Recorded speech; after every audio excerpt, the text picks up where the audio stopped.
I'm so sorry Nice, for very the good. so sorry for the viewers. The first frame they are seeing is just this giant ball sack jizzing into the sky. Glorious. Half-Life 1 was a special game. Let's put it like that. Absolutely. Um, Oh, it starts. By the way, I have to ask, how's my volume? Also, hello Bunny, glad to hear. Hope you're doing well. Thanks for the pet. Hey, Bunny. Hey, everyone. Your volume seems about fine, I guess. About fine, perfect. I've been told a while ago, a few days ago, that my mic, I may be a bit too close to the mic, so I'm just trying, different distances. Okay, no, you sound good.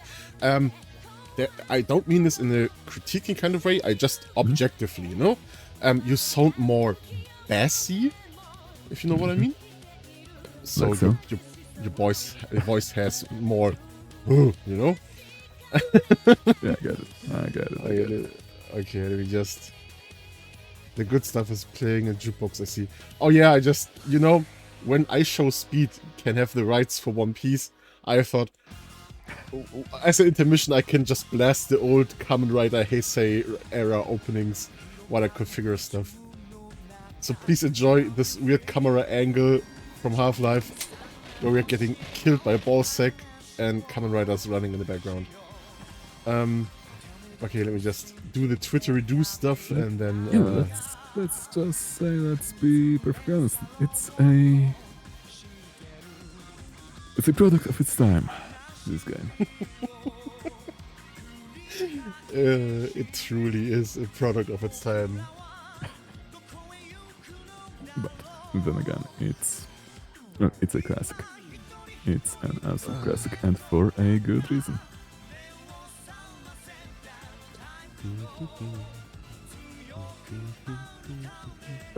So, how is everyone doing tonight? Because I'm gonna be honest, I'm going to take the opportunity to complain a little bit. Please do. I've had to skip yesterday's stream. Kinda getting sick, kinda getting I don't know. Not quite well, so tonight may be a shorter one. We'll see. Yeah, probably. We'll see. Okay. Oh shit, okay. Main question is, we'll see how long it takes to get through Zen. Since, to be honest, to be perfectly honest, it's not that long of a chapter. It's not that long, it's like a few maps, I think. Yeah, the Balsic fight. Right, the initial platforming section, the Balsic fight, the factory, the weird alien factory thing. What else is there? And I think that's about it. Then there's also the boss fight, but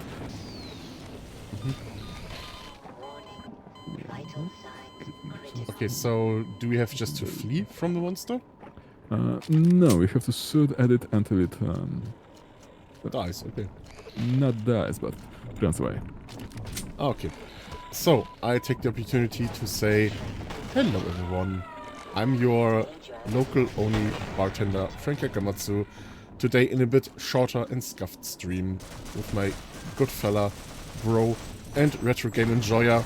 Oh shit! No, not oh shit. The third party. Hi everyone. Hello. We are going to whack a giant Balsic. Exactly. Basically interplanetary, interdimensional CBT, you could say. It's kind of like Jackass. I'm gonna be honest. This entire fight is kind of like a Jackass episode. Oh shit, the spawn points. Okay. You have to That's chase it or fine. something? Yeah, we have to chase it and shoot it until it runs away again. Oh, okay. No, don't worry about it, bunny. All good. Mm, Also hope you get better. Hope you get better soon. absolutely. Since everyone's about to Oh die. shit. Oh shit. I used the opportunity to really quick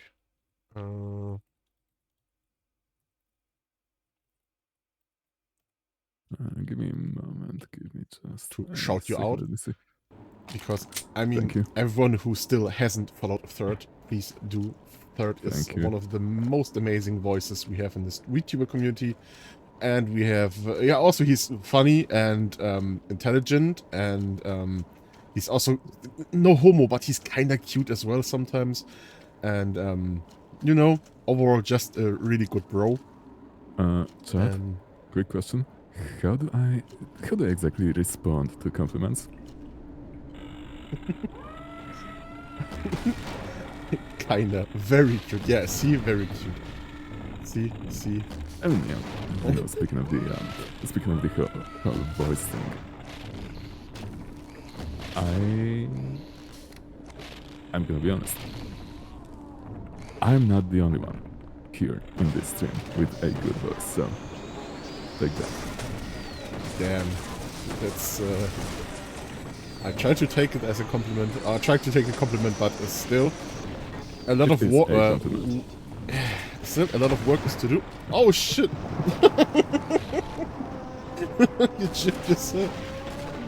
Oh my It's god! What the fine. fuck is this death animation? Wait, did you kill the ball sack? Yeah, it exploded into a lot of chunks and despawned. TBT of the highest caliber.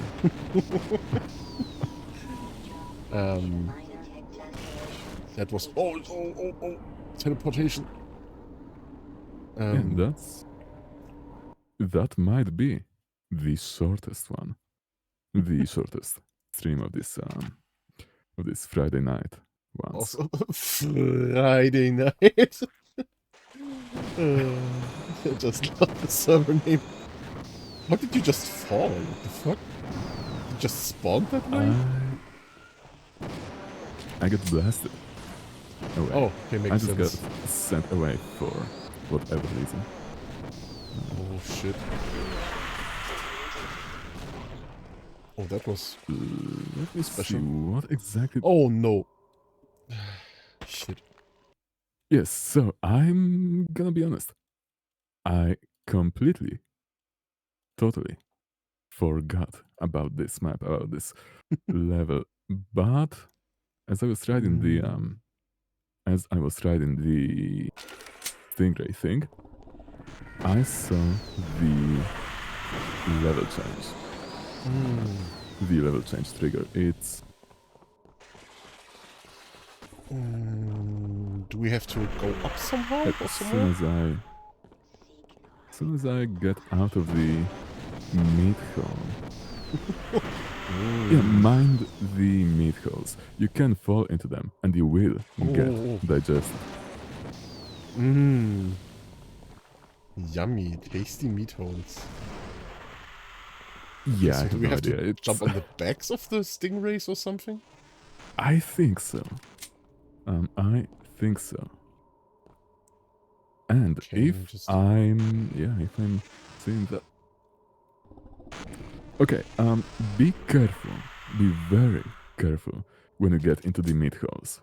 Because you can get crushed by the mouse holes. Oh no! Oh shit! They just spawned! Let's Holy see. shit. Okay. Shit. Okay, they can just despawn under your ass, the stingrays. Okay. Okay, so Got you. to go back to the question, how I died, how I fell off right at the start. Oh shit. We spawned at the same time, and instead of the classic telefrag, I just got pushed out and sent flying. Okay, yeah, makes sense, I guess. Okay, so we have to go into the meat hole. Not like that. Meatholes? Oh, like, yes. are they jumping Yes, pads? you can get launched out of the meat holes. By the way, something I should address, something I should mention is Major fracture detected. very few people actually like the Zen levels. And there's a good reason for that, as we can see right now. And down we go. User death imminent. There's a good reason for that. Oh, damn. It's a lot Yeah. of platforming, as you can see. And I have to admit, I don't quite understand how the meat holes work exactly. You just have to Nah. somehow time the jump. By the way, if you get to the level trigger, just go for it. And Yeah, I I just tried. got eaten. I just got digested. But as I said, Almost. there's a good reason why the Zen levels are disliked. And put simply, Oh, shit. it's a lot of platforming, first-person platforming, and I cannot quite remember, but the default field of view, the default FOV in Half-Life is kinda low. Oh, no. God damn it. It's kinda low. In Half-Life 2, it's like 75 FOV, something like that. And you can kind of get the idea, you can kind of imagine why platforming with that low FOV would be nasty. You cannot gauge Almost. distances quite well. Personally, I've said this before, I've mentioned that before, but personally, I prefer FOVs 100, 110, that kind of range. Mostly because it makes the movement much easier. It makes jumping, gauging distances Oh, fuck. Man. much Major easier. detected.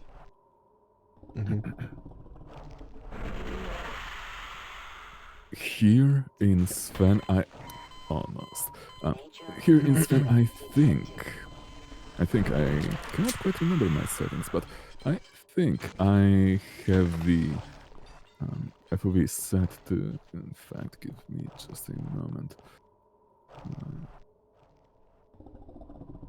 Where is it? Oh, baby. This could be it. Oh, that's huge. Major That's huge. fracture detected. Oh, that's huge. I did it. I think I did it. Perfect. Oh, Okay, never mind. that's huge. I cannot check my FOV, but perfect. So Damn. as I've said, I am kind of sick. Frankie is going to basically carry me through the entire game. Keep that in mind. Sure. No, seriously. Seriously, that's how tonight's going to go. Let's see. Can we even So kill hello, those Zen. tentacles? Yo, We Zen. cannot kill the tentacles, we just have to move on. Hello Zen, glad to see you. Hope you're doing well. Thanks for the pets. Vital sign. Thank you. Oh, damn. Okay, we cannot kill the tentacles. We just have to run away. Okay. Oh shit. Oh my fucking lord. Oh, holy shit. Where'd you go? Into this small hole, and now there's this huge giant bastard. Oh yeah, they're everywhere. that's Ah. that's part of the map. Don't worry. Oh, okay. You just have to, I think, explode it. Mm. You know, the usual, just shoot at it until it dies. If I recall.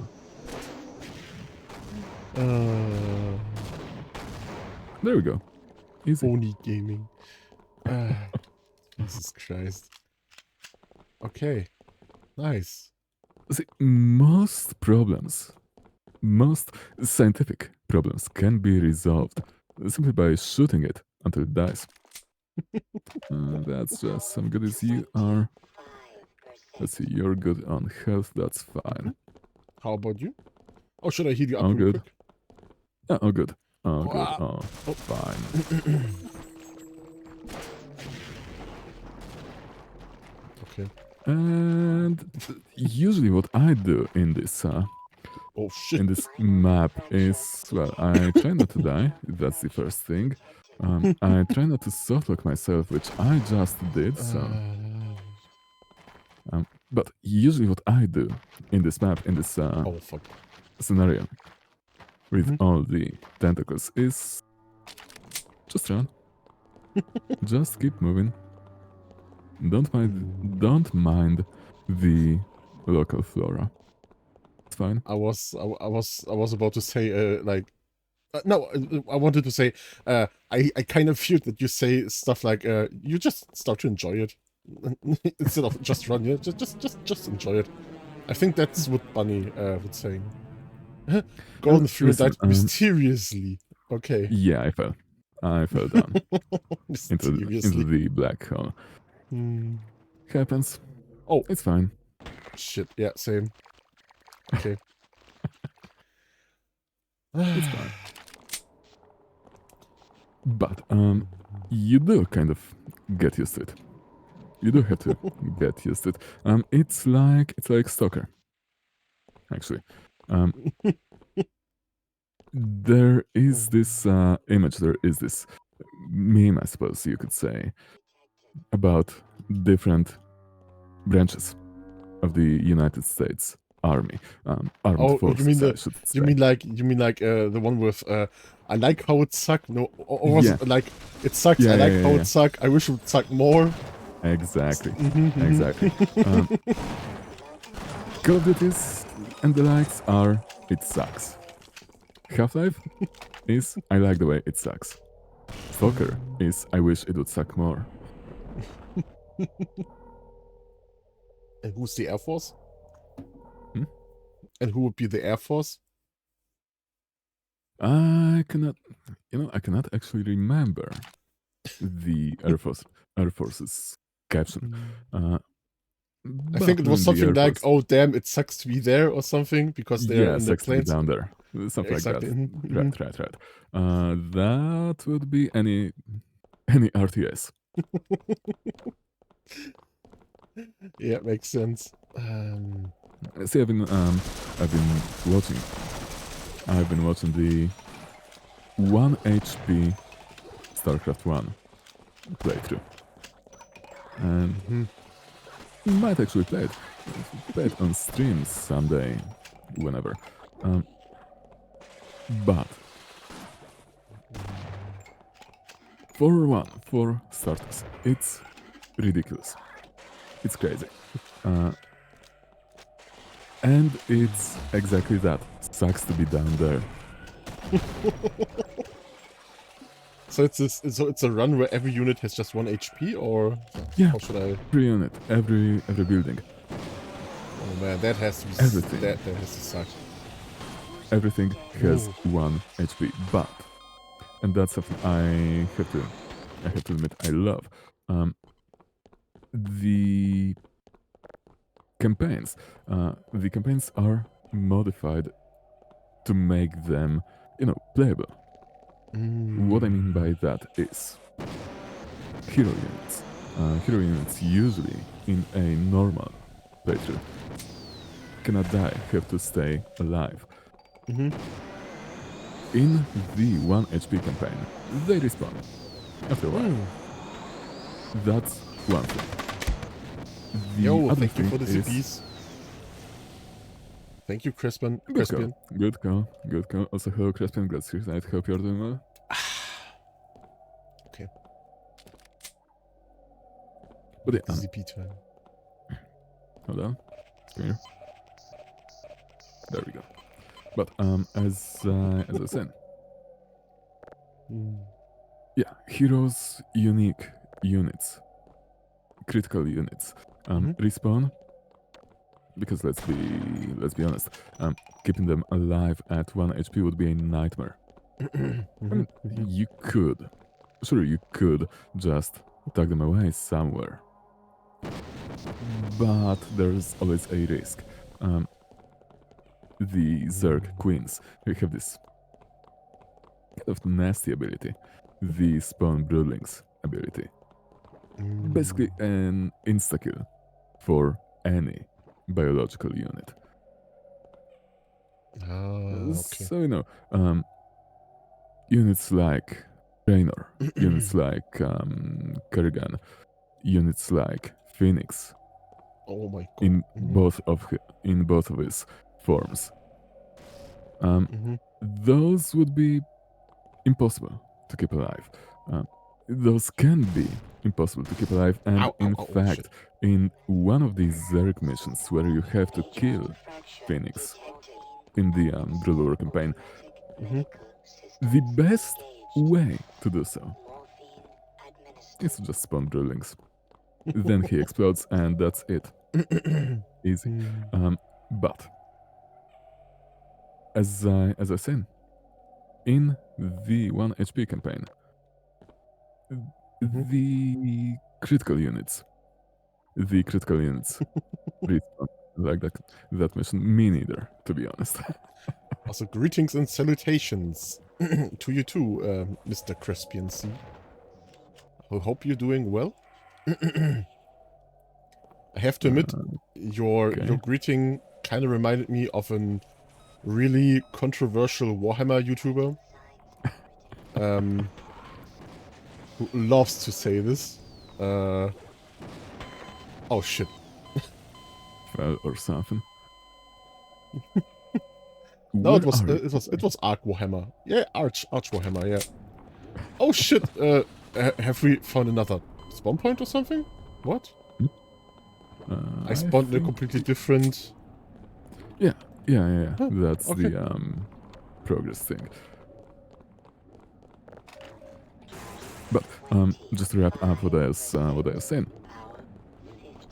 One thing is the missions, the critical units respawn, and the other is some mineral patches have like 50,000 minerals in them. Just prevent a soft lock, essentially. So you always have some resources. You always have a way to bounce back. Which, well, This be that fun kind of- day. Sorry, I just wanted to reach out. Sorry, continue. Please go on. Oh, go on. I'll get back to it in just a little bit. No, I just wanted to reach chat. It was like, tis be Friday. I'm not related to commentators. Yeah, I mean, good. Also, the Pyramid Warhammer. Exactly. Pyramid Warhammer. That's what's his name. No, sorry. So,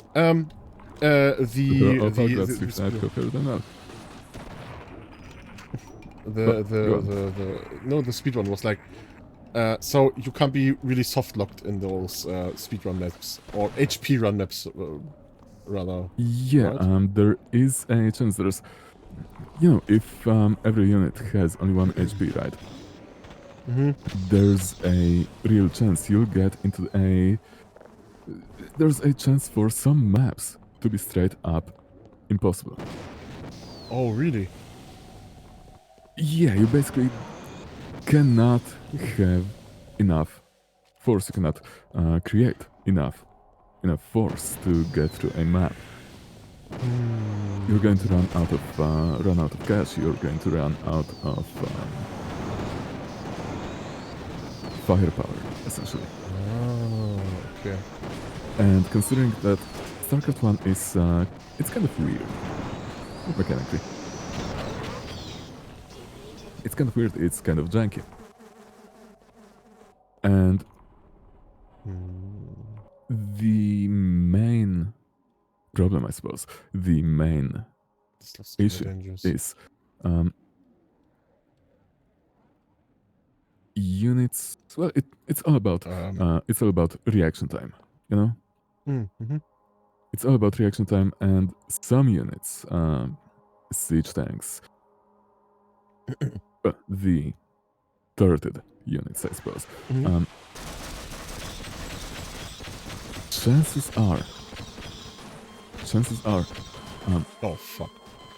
in a matchup, let's say a siege tank, or better yet, a missile turret, the Terran missile turret, it's got a long range. It technically should defeat a flying unit, let's say a mutant, Vital but signs because it takes time to, target the actual unit, target the enemy. If the Zerg times it right, Mhm. they're going to defeat the turret itself. Again, everything has 1 HP, including buildings, so Oh, all- okay. yeah, it's all about the reaction time. Okay, And that's not the so- smartest idea. Hmm? No, again? that's not my smartest idea. It's fine. Oh, I hate those. Oh my god. I hate those oh, elevators. holy shit. I really just, how's it called? I flinched for a second. Jesus Christ. This is disgusting. Jesus fucking Christ. Holy shit. Yeah, it's something.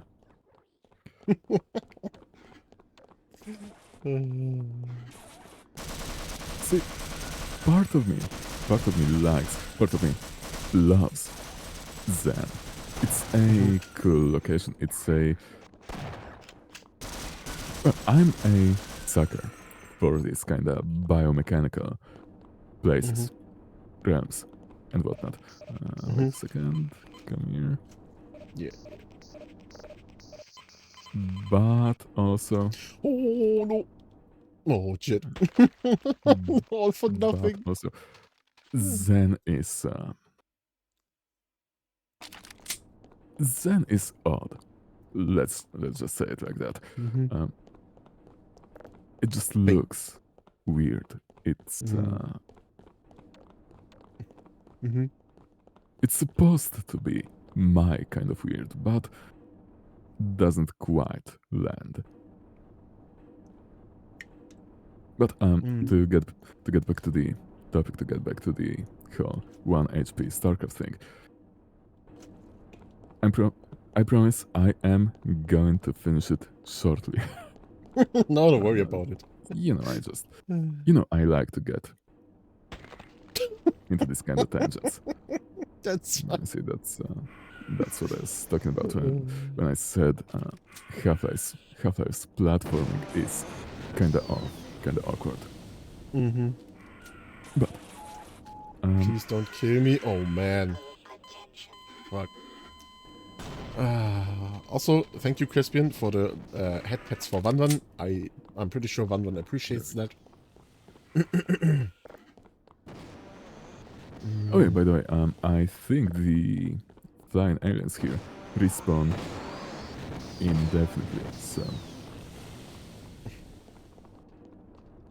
it's just a bit of ammo drain. But considering we basically have infinite ammo, infinite lives, so infinite ammo, It's we just fair. should be good. Mhm. Yeah, it's just a test of patience. But as I was saying, some mineral patches have like 50k minerals, 50k thousand, yeah. Mhm. Not all of them, mind you. Not all of them. It's like 1 out of 10. So the real problem becomes you're not going to get them at a good enough rate. It's just life support, basically. Okay. Also, you're not getting any kind of gas like that. Gas is technically infinite in StarCraft 1, which is something I miss in StarCraft 2, to be honest. I still fell to my death. It's an old game. Please understand. Mhm. But yeah, as I was saying, gas is technically infinite, but that's kind of beside the point. The point is you always have a way to bounce back. I guess that's the best way to put it. Oh shit. It's an anti-frustration measure more than anything, more than Oh fuck. any kind of advantage, you know? Mhm. Am I Still, stupid? Jesus Christ. I could just go through the level change. Should I? Yeah, sure. I mean, people can But put 1 to 1 together. it's going to be the boss fight, I believe.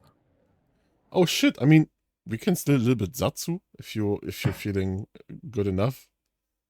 To be honest, True. I did not expect to be at the end already. And there's the giant creepy baby. Holy Ew. shit, it's creepy. Yeah, it's fucking disgusting. Don't we have to shoot up the dome of its head or something? And then throw a grenade in it? So I think first we have to destroy those crystals on the walls. Oh, right. Let's see. Ouch. If I can, of course, that is. I believe it's. Yeah, I believe we have to use explosives for that. And that's a death. No. Surprisingly not. Do rockets count? But I don't know. I hit it. I have to admit, I kind of dislike this boss fight. Oh shit, great. More deaths by gravity than enemies. That's true. That's true. So, it kind of reminds me on the topic of bad boss fights in FPS games. A good while ago, I've What is played. this? Oh god. Okay, I did not get teleported, so you are kind of on your own out there. That's fine. I'll manage out here somehow. I believe, if I recall, the teleporter back to the main chamber is somewhere up above you. So you'd have to, you'd have to climb it. You would have to jump a little bit. Yeah. That creature is disgusting. I'm not going to lie. Oh, what? Wait, what happened? Oh, Okay, nothing. and now I got teleported to a different chamber. No. So that's interesting. Ah, no, please. It can only take a couple of hours. Don't worry about it. Oh, I think I got the worst chamber. The Oh, much no. worst one. Enjoy your skip. You basically have the easy I have a one. huge and jumping puzzle. Yeah, just a jumping puzzle without moving platforms. Mm-hmm. That's true. I have the more annoying one, and I just took the easy way out. Did you just kill yourself? Kind of. Damn. That's smart. Yeah, if you die, you are going to respawn in the main chamber, Damn. which is something I had no idea about. I was fully expecting the game to respawn me back in that this- torture chamber. And I made it. Yeah. I made back it out. here. And GG easy. No, I don't want to report it again. Okay. Well, it teleported me. Mm. So you have fun with the creepy baby, Mm-hmm. I try. and I will try to make my way out of this chamber, which, I'm gonna be honest, this one I do not recognize at all. Damn. Yeah, just That Okay, how- okay. That, I swear, that was by accident. it's all good, man.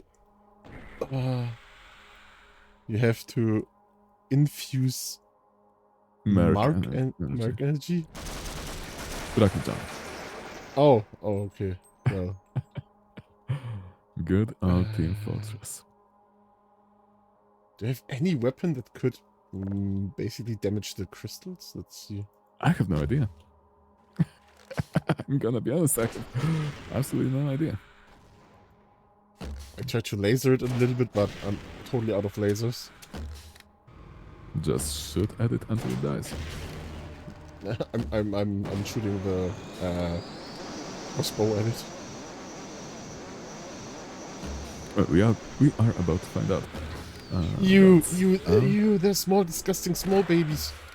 Holy shit, Wonderful. ew. But seems we have to use explosives. Let's Okay, now I'm asking myself, how the hell do we even get to the other crystal? Yeah, I have no idea. Could just shoot it from the ground, from the bottom layer, from the bottom Ooh. level. Major Shields. I don't know, man. Just shoot at it until it dies. This fuck is so disgusting. I know. Man, yeah, fucking Zen baby. Whoever Oh my designed it, fucking whoever designed the whole Zen thing, God. Oh shit. certainly was onto something. Mm-hmm. Not sure what, but something.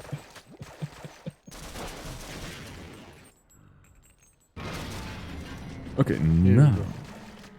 now it's dead, and now we will have to basically throw explosives into its brain.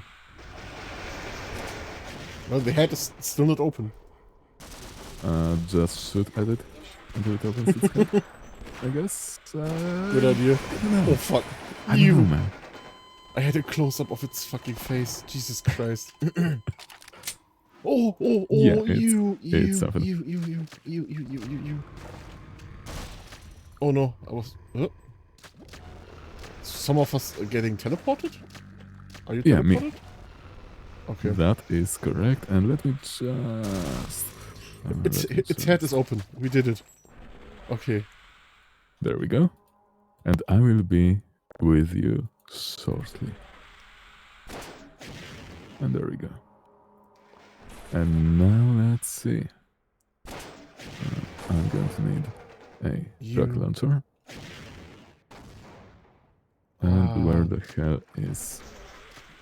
It's up here. Ew, this is close. Ew. La criatura? La Creatura. Dios mío. Hey, Goblin.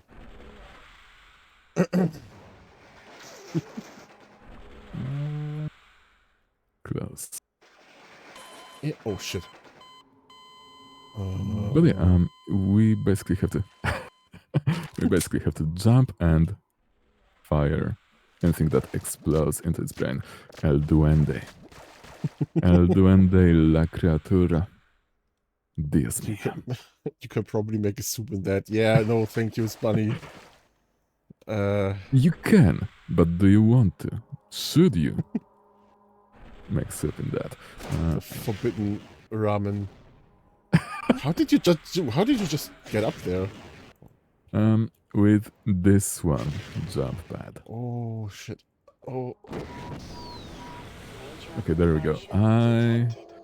Okay, turns out you can just shoot its brain. Big brain thing, whatever the fuck was in its head.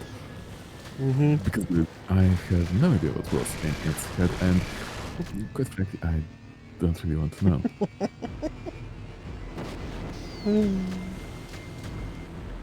Also flashing lights.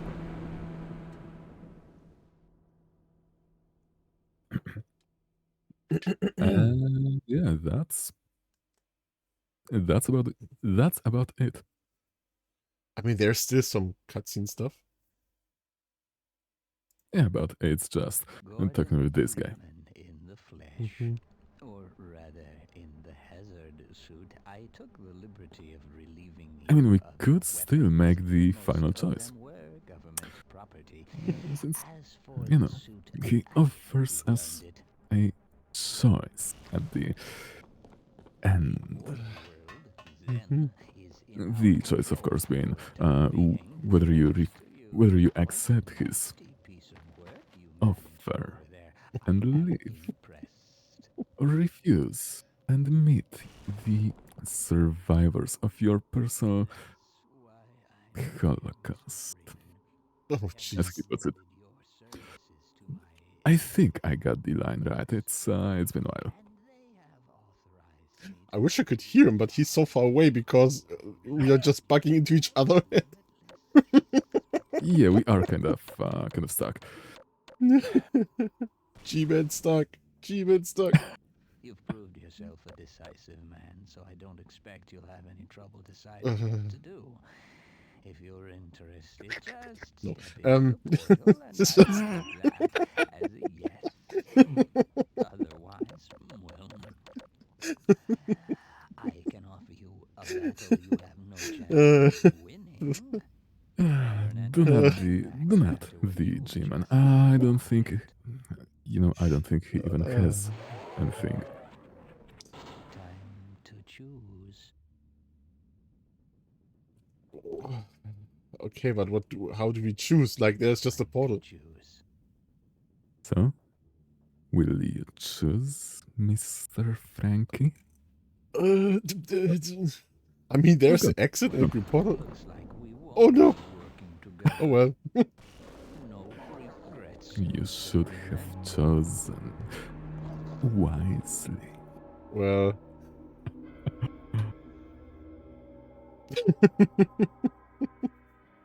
Yeah, I mean, basically. but wouldn't this be the canon ending? No, actually not. Actually not. The canon ending, unless of course you treat Hunt Down the Freeman as canon, which do you really? Does anyone really? But excuse me. The canon ending is that Gordon accepts the offer and basically gets put into stasis for the next 20-ish years or so. And then, gets pulled out of the stasis. Is told to rise and shine, Mr. Freeman.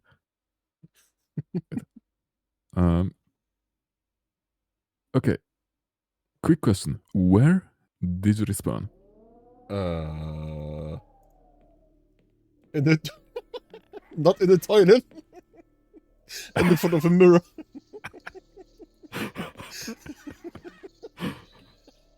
Okay, that... Excuse me,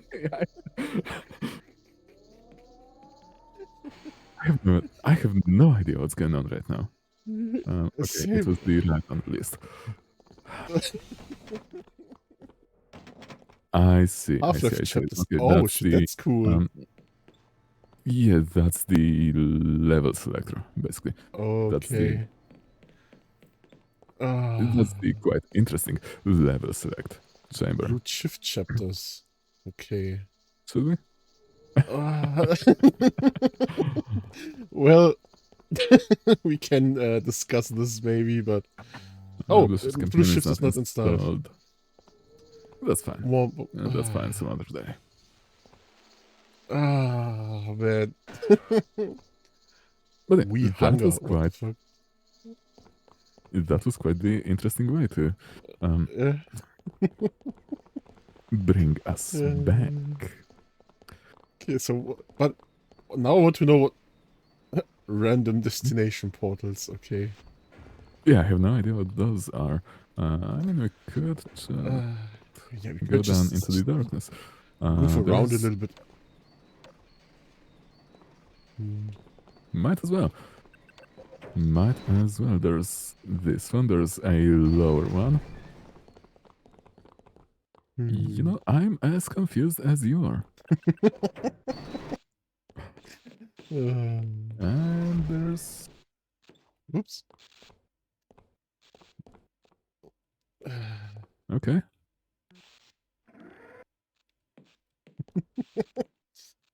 Okay, that's... I had no idea about any of that. I'm going What? to be perfectly honest.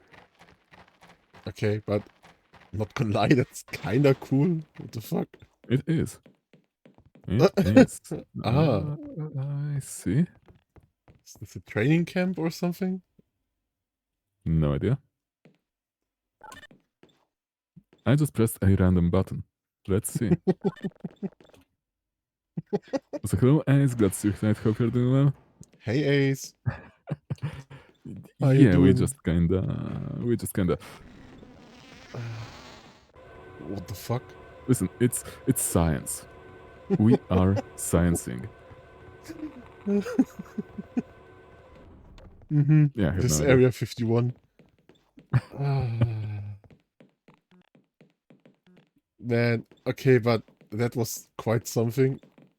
I have to admit, that was quite fun. It was. It was.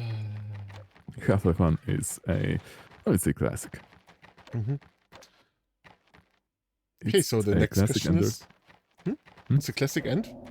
Sorry? It's a classic and it's a... There's a good reason why it's considered a classic. It might be a bit awkward. It might be a little bit janky. I mean, the Quake 1 engine. It's pushing the engine to its limits. Let's be real, let's be perfectly honest. It is pushing the engine to its limits, and there's bound to be some jank, there's bound to be some unusual features, I suppose. Unusual solutions, rather. Get in a green screen with Gordon. We are putting you in the MCU. No.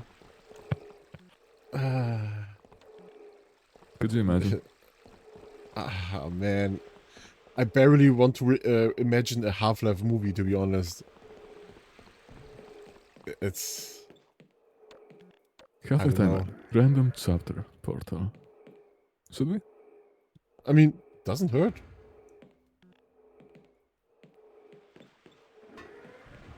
Okay, how do we activate this thing? Maybe we need to press those buttons? There it is. Maybe at the same time? Oh yeah, maybe. 3, Okay. 2, 1, go. Oh shit.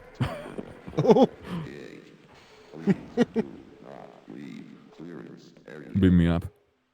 Oh, oh, oh. Oh no.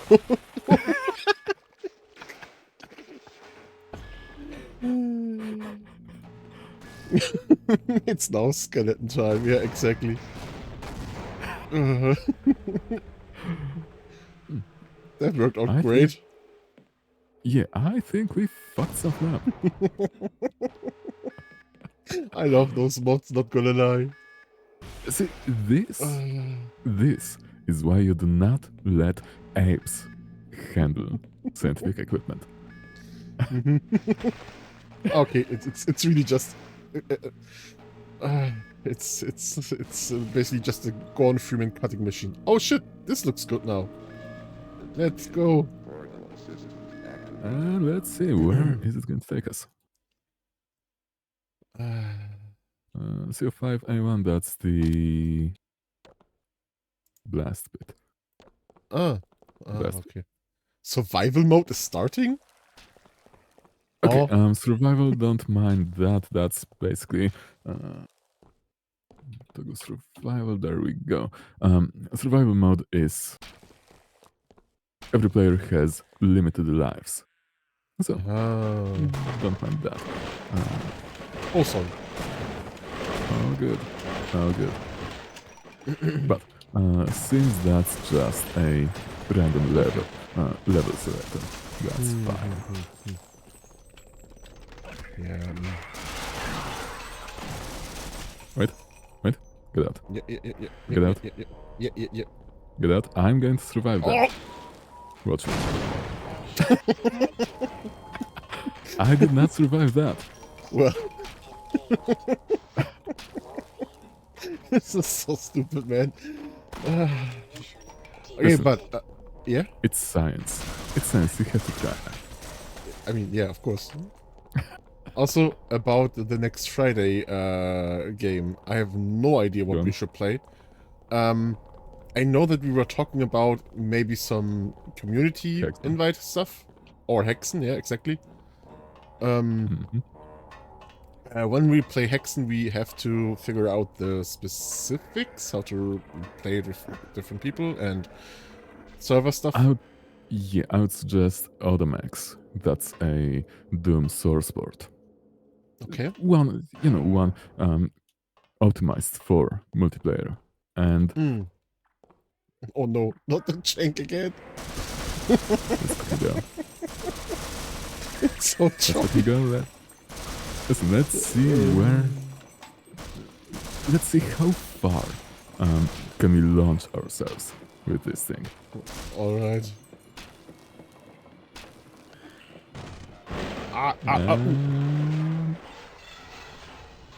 Yeah, okay, Nailed. I was I thought we had to jump, but well, Hazardous radiation.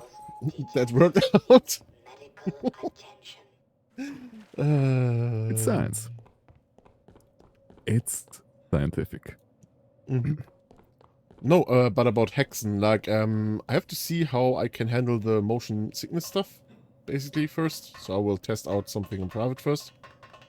After you send me the source port, and then we have to see how the, how's it called again? The, multiplayer works, and the server stuff and stuff, shit like that, and, yeah, then we just have to invite another player, because there are 3 classes in Hexen, right?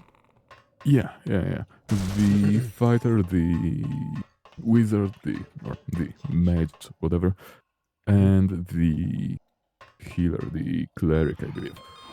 Emergency. User dead. Alright. Vital signs critical. Okay, what do you think?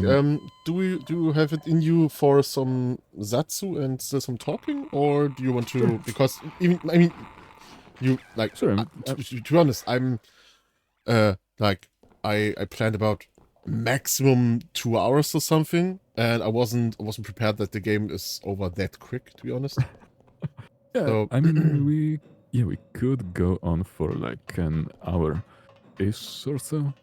Yeah, Sounds- we don't need sounds to. We don't need to go full like a full hour, but you know, just a little debriefing, talking about the week, you know, stuff like that, and then Just some casual chatter. Sounds fine. like always, basically. Maybe we'll find some interesting topics again. Define interesting. Well, maybe last week's topic was a little bit too extreme. Radiation level But other than that, I mean, Just a little. just live it. It wasn't the most absurd thing we were talking about, but detected. That I could mean, always be worse. I don't want to point the fingers on people, but I don't know. There's a good chance every time, not every time, but 1 out of 5 times or something, when I join Malphon's chat, they are talking about cannibalism. So, you know, you guys have seen the Half-Life 2 anniversary documentary Valve made. I did. skimmed through it, so Third is the better partner when it comes to this.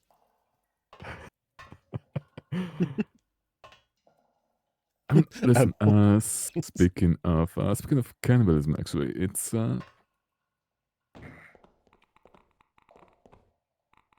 let me ask this: what do Oh, you want man. to know? What do you want to know? You know. Jesus But Christ. that aside, that topic aside, speaking of the documentary, that was a good one. That's something I have to admit I appreciate about Valve.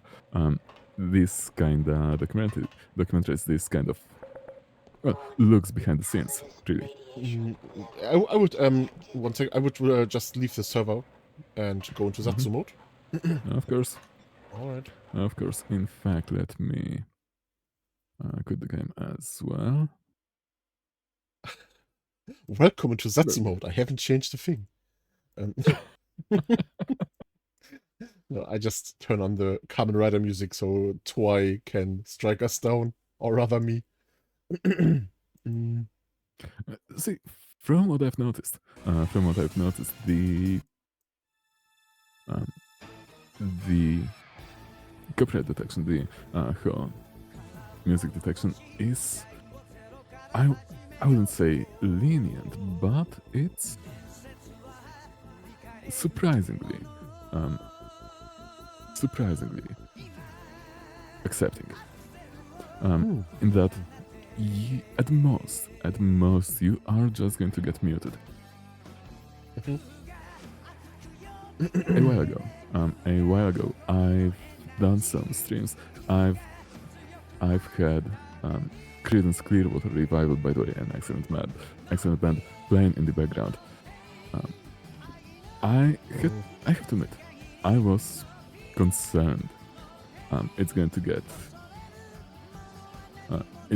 my channel struck down or something, but turns out, and I've said that before, turns out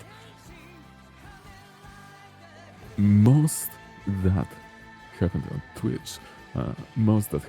Twitch was just a muted section of the stream.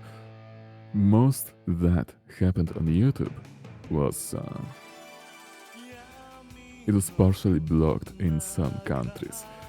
So you know, it's not that terrifying. It's not that concerning. Not that much of a worry.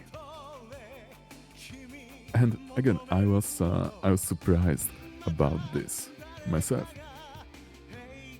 And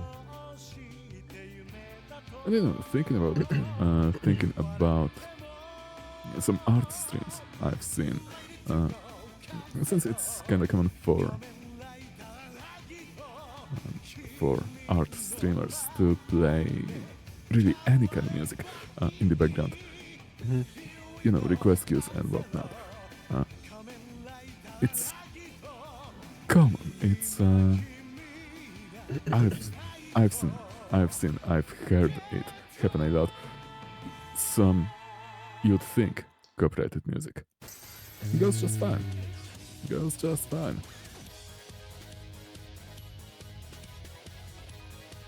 So yeah, copyright isn't that much of an issue. Also, let me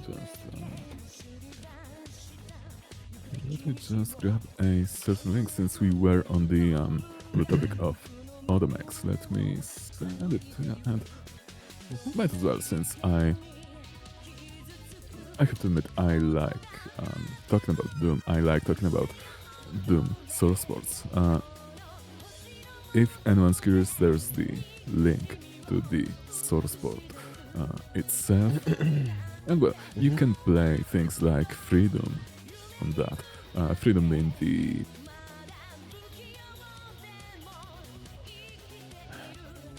How should I say it? Shareware? Or do you mean the Freedom, like, the version that is not bound with any copyrighted material of Doom, like remade that skins and music and stuff like that? It's basically a remake, quote unquote, of Doom. I see. Reimagining, I suppose.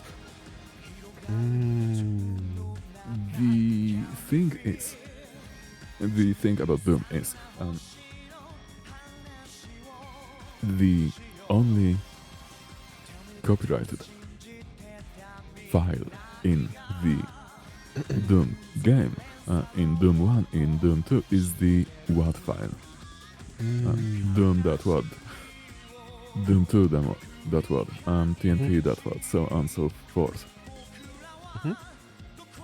The engine itself is open source. The engine itself is basically the exe itself is you can do anything you want with it.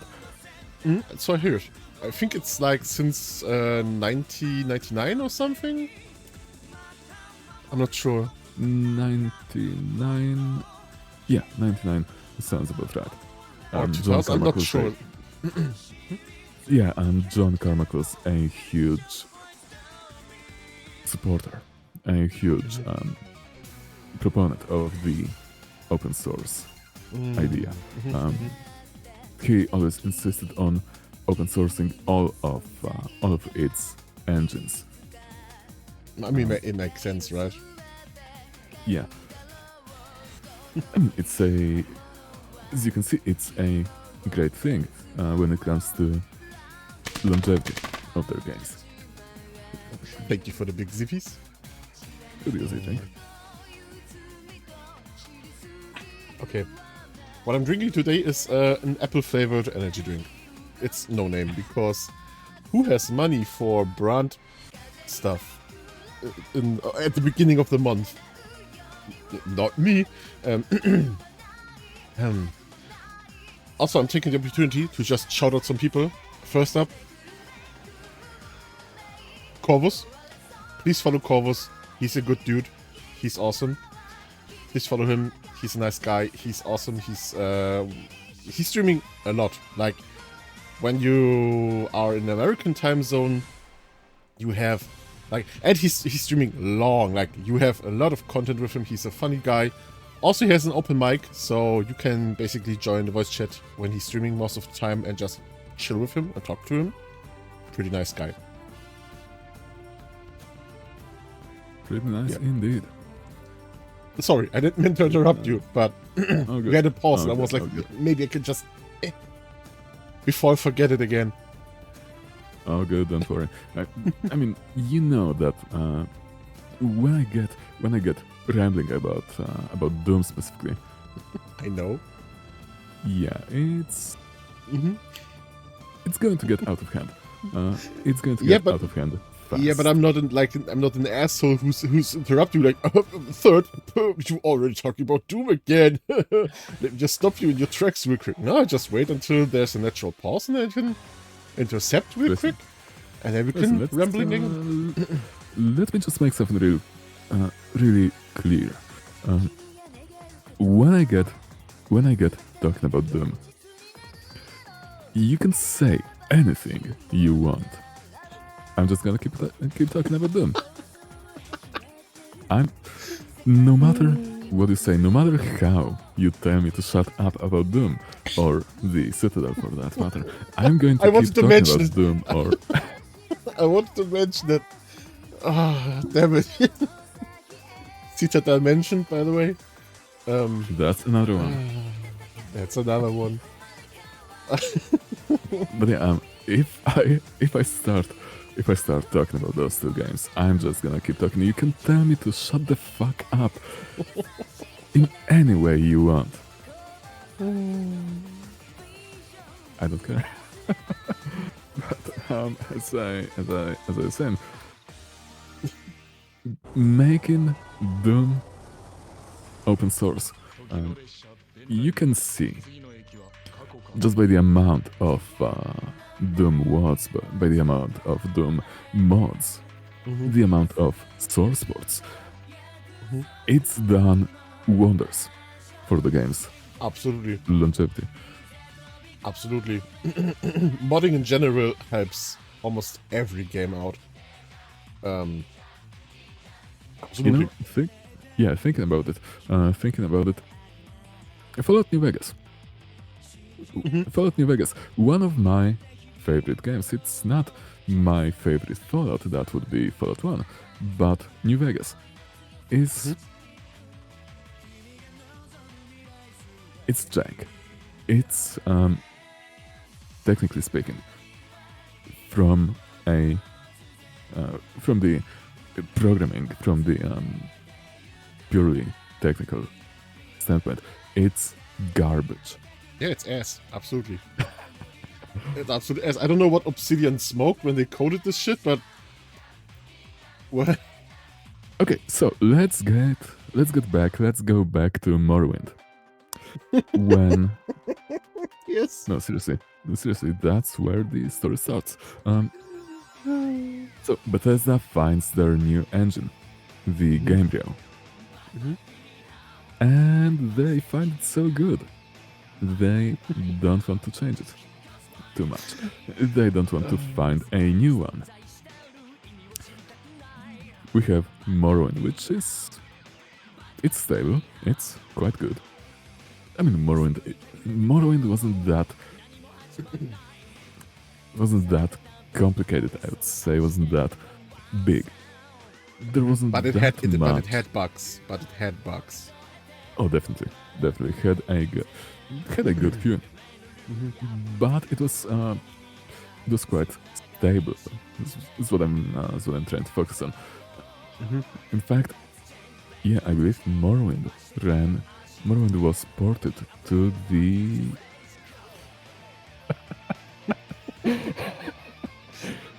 Why you stop laughing? I have no idea what you're laughing about. I saw it. See, as I was tabbing out to look up some info on Morrowind, I see this picture. It was just up for 2 seconds, man. What a coincidence. Perfect timing. Perfect time. Perfect timing. But as I was saying, Morrowind was released for the original Xbox, which in itself, I have to admit, was kind of a feat, kind of a huge feat. This large of an open world running fine enough on a console at the time, that was stable. That is what counted as stable back then. But then comes Oblivion. It's not... Well, it's graphically overhauled. Maybe some would argue less complex mechanically, but still quite stable. Then comes Oblivion with guns, the Fallout 3. And that's kind of where the problems start, because it was still the same engine, right? The engine itself, the way the game is coded, excuse me, the way specific entities are coded, it still contains references to Morrowind, of all things. Status effects, for example, and it's really just a side note, all things considered. But things like status effects are called magic in the code. No, seriously, it's all called magic. It's still CD skin of Oblivion. You did it, Todd. You did it again. Nah, it's just such a Todd Howard thing, you know, like it's just a Bethesda thing. I don't know.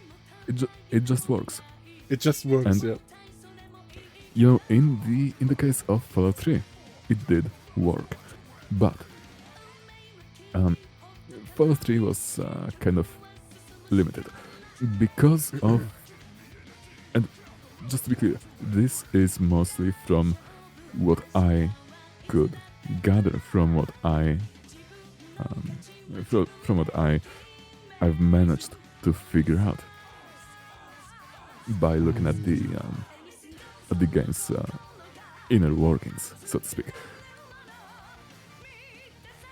From what I've gathered, Fallout 3 is, when it comes to guns, kind of limited.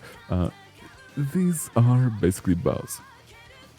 They're basically bows, just reskinned and capable of firing, let's say, 12 shots before grabbing a new arrow, so to speak. It's so, You know, it's so, like, it's kind of, I don't want to hate it, like, you know, it's kind of genius to be honest, but still, it's,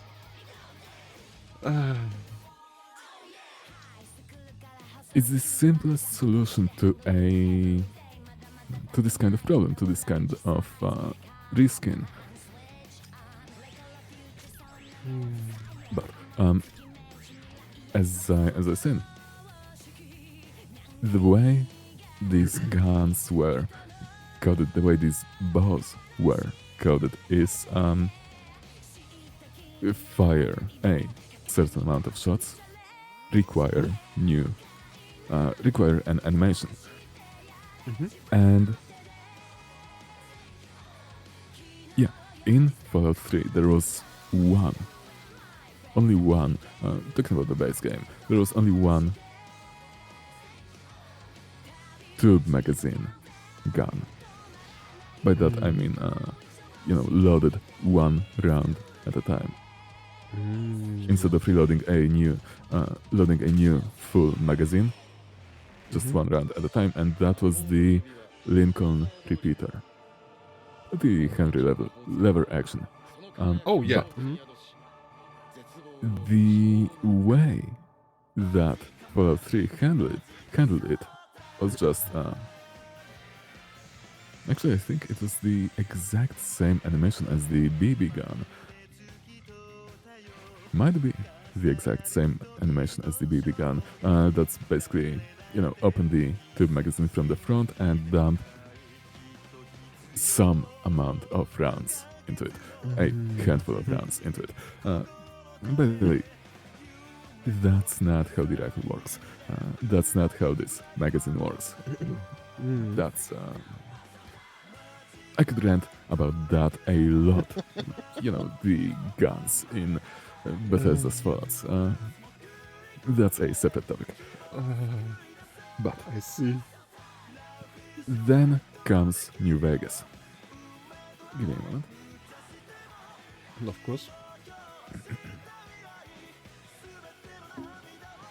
Then comes New Vegas with its cowboy LARP. I mean, that's what it is. It's just all cowboy LARPing. Obsidian gets quite ambitious. They try to add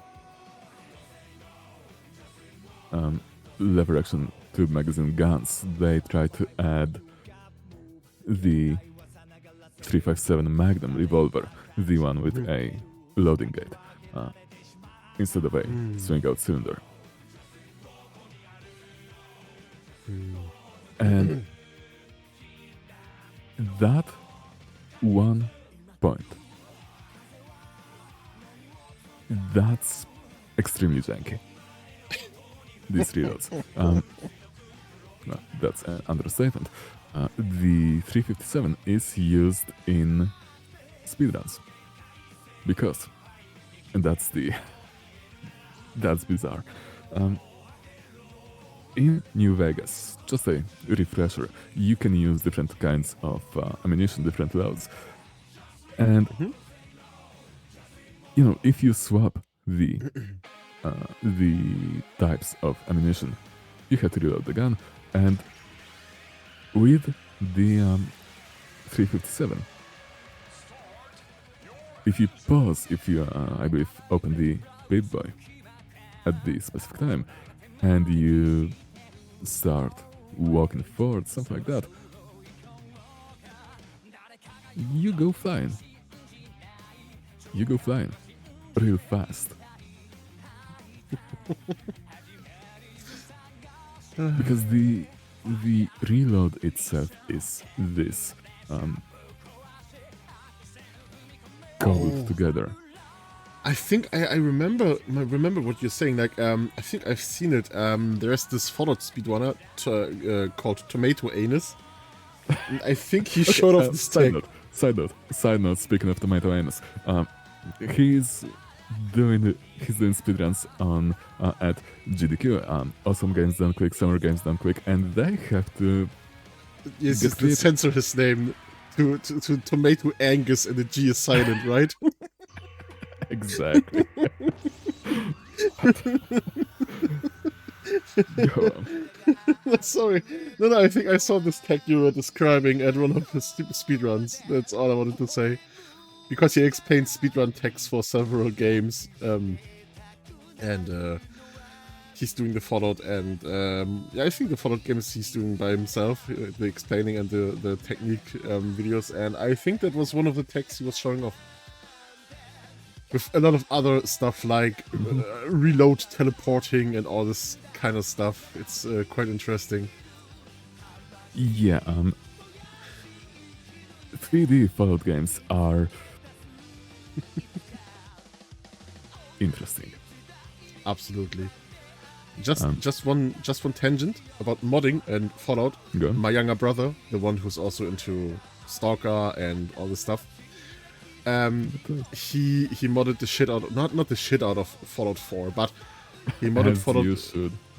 He was like, damn, I really want to play a game that's in the winter setting with cool guns, and so he was painstakingly modding Fallout 4 with the snow mod, and he installed tactical armor for every faction and several guns, and earlier we were eating pizza, and he was like just standing in my door frame and was gushing about a gun he downloaded for about 7 minutes or something. He was just standing there and told me any minute detail about the weapons. Hey Heather. Welcome. Heather, glad to help you doing well. And yeah. That's the best thing about Fallout 4. It's a bad game. It's a bad game. It's a bad Fallout game. But I'm not saying you should, but you know, if you get it for free from certain sites, you may be able to turn it into a good game. And here's the best thing. The limit, you know, in Bethesda's games, the plugin, the mod limit is 255. Plugins, the ESP files, expansion packs, also count towards that limit. However, if you get creative, you can go past that limit. Yeah, I basically see that. Yeah, you have to convert, you have to change the extension basically from ESP to ESL, which I have no idea how it works exactly, but it basically doesn't count. It's just a patch, really. Mm-hmm. Mm-hmm. It just kinda I think the game sees those as loose files, something. I don't know. Point is, in one of my runs, I've had like 500. Jesus Christ, man. Listen, I just want to make the game good.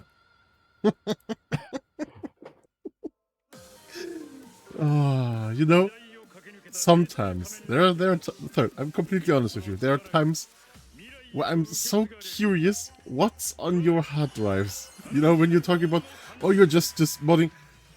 For example, you told me, yeah, I installed Fallout and installed 500 mods. A couple of days ago, no, not, it was yesterday or was it today?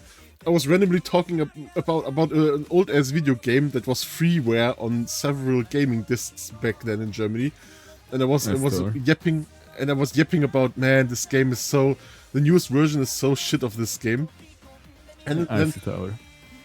Yeah, exactly, Icy Tower. And then third is just like, oh, here, I have this random ass older version of it on my hard drive. Do you want it? What the fuck? What have this, like, oh, man, it's a mystery.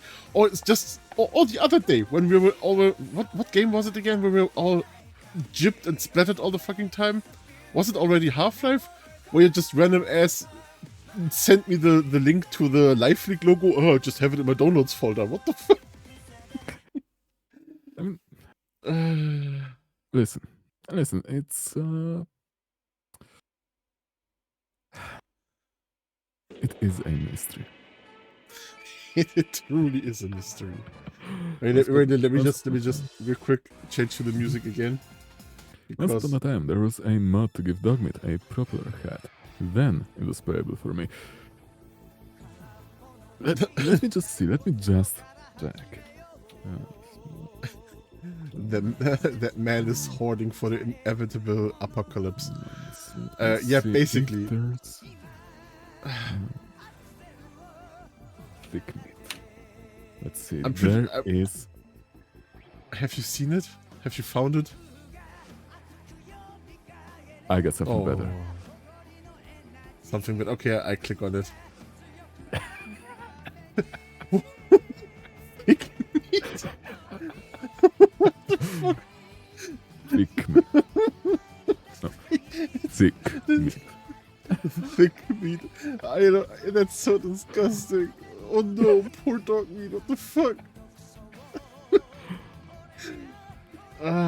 Also, Kobus reminded me to say hi. Yeah, that's really sweet of you. But, Heather, I know where you live.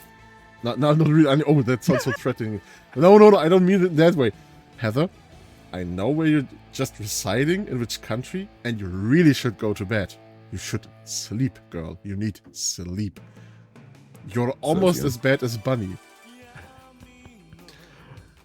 So, yo, Momo, thank you for the head pets, my boy. I was quite enjoying the Gungrave gameplay later on.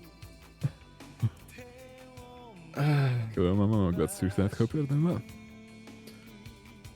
And hello, Malphon. Glad to see that. Hope you're doing well. She half of my life till my co-op is final. Well, we already beat the game, man. No head for third. I'm in a DC. That's yo, fine. this girl needs to sleep. Kobus, get her ass to sleep. Jesus Christ.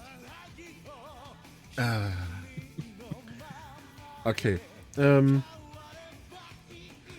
Yeah, I'm sad I couldn't pull through though. Blood Plus, you know, it was too open worldy for me to brute force it with zero Japanese knowledge. JP Raps, now.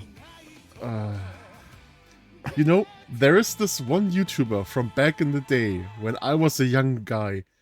Let me just try if I can find him. A Gungrave game came out 2 years ago and it looks made. Sounds about right.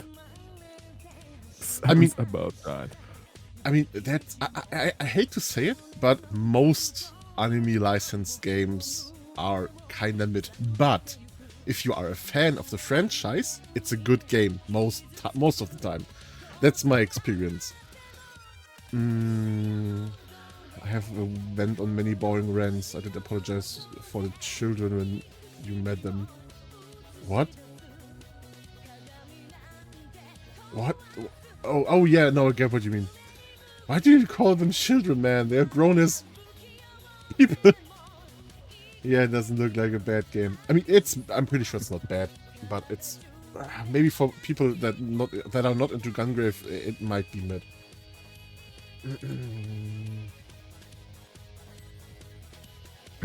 Oh, okay, so there's this guy called Nama Sensei. It's basically just a half-drunk, rambling American. I think it's American. And he has a quite competent Japanese course, but his style of learning is quite aggressive and interesting. Everyone who wants to learn Japanese in an efficient way, I can link you the playlist. Go for it. Frankie, just face it, you probably have to knock me out if I ever need a normal sleep schedule. I don't hit a woman. So, maybe one, two, there are some, exceptions to that rule. But, I don't hit women. Quick side note before we go down the rabbit hole of hitting women.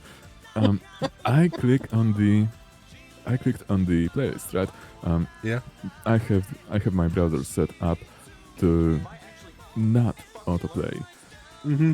To not autoplay videos, and the first thing I see. Yeah, let me just.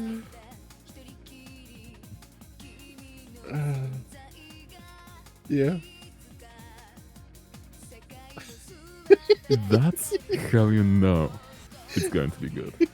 let me just put it on screen real quick. Okay, so this is Nama Sensei, and he really wants you to drink beer while learning Japanese, a lot of beer, and to write kanjis down, and not only kanjis but hiragana and all this stuff. He's really funny. He's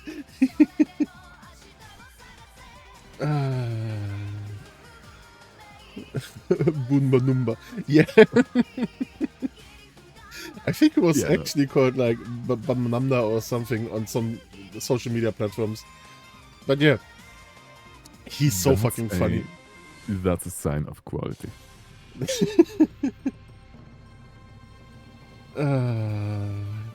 Write it down, 100, you bitch. Exactly.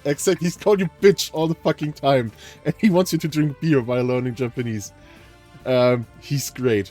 He's from the old guard of YouTubers. And severely underrated in my opinion. Mm-hmm. Actually, I have to say thank you for the recommendation. I have been meaning to get back to my JP reps for quite a while. I have to start again. Listen, it's for all the obscure Japanese games, you know? Think of the obscure Japanese games. 1 minute, one thing. No, just go on. Sorry, I just want to write something. Just go on, please. There is quite a few weird games that I would like to get a look into. In fact, let me just check real quick, because I cannot remember if that was released in English. BCV, Battle Construction Vehicles. It was. I have it on my HDD. Like, I want to stream it soon. Perfect. It's so fucking funny. It's a fighting game, but with construction vehicles. Yeah, I've seen it in some YouTube video a while ago, and it just got my attention. This kinda unusual, this kinda weird, or as Wikipedia describes it, non-traditional games. The thing is, That's something I I could was appreciate. I was recommending starting the game because it's kinda Sterling coded. it just fits, you know. It's just something that Sterling would play this. You know what I mean? It feels so Sterling coded. I know. I know. It's just the thing he would play. So here's a screenshot of the game. That's basically the gameplay. It's a fighting game, but with those vehicles. It's quite fun. Looks sick. It Looks is sick, it is sick. It is sick, actually. German GamePro magazine theorized that the programmer escaped a mental institution because it needs a good bunch of craziness to invent a excavator map. You know, that's a good description from Wikipedia. But speaking of obscure, speaking of weird games, let me just let's see if I can. Do I have? So there is a game, Cyberdillo. It's Excuse me? What? Cyberdillo, not dildo. Oh, okay. Dillo. Oh. Let me just grab the screenshot that kind of got me interested in this game. Copy that, and unfortunately, it is a WebP. But this death screen. Wait, let me just. Let me just. Wait. I think I need to zoom into it because. Okay, wait. Let's see. Can OBS swallow it? Okay, that sounds kind of kinky. What am I looking at? What the fuck? It's what you Dillo see when you die in Cyberdillo. Oh, that's. Oh shit! yeah. It's an armadillo, and then it's just. Okay. Yeah. What? So, the 3DO, as far as I know, did not have many first-person shooters, and there's a good reason for that. Cyberdillo is one of those first-person shooters, and it's trash. It's complete garbage. I tried playing it. I specifically looked into a 3DO emulator and tried playing it. In fact, let me just give you that one, and let me try to find a good screenshot of the gameplay itself. Yeah, It that seems like looks- Sorry. No, I was like, you know, when we were talking about the Fallout mods, my younger brother just started playing the game. I was like, hey, dude, can you send me a screenshot or two because of the stream?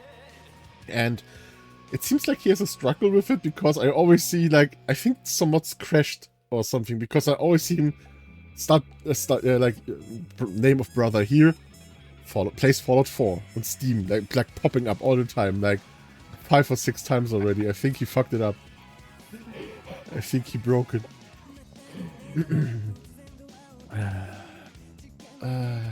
What do you expect? I mean, oh my god, what the fuck? Wait, okay, I have to bring this up real quick. Oh my god, this is glorious. You know, we'll get back Yo, to... Morg, what's up, Dino bro?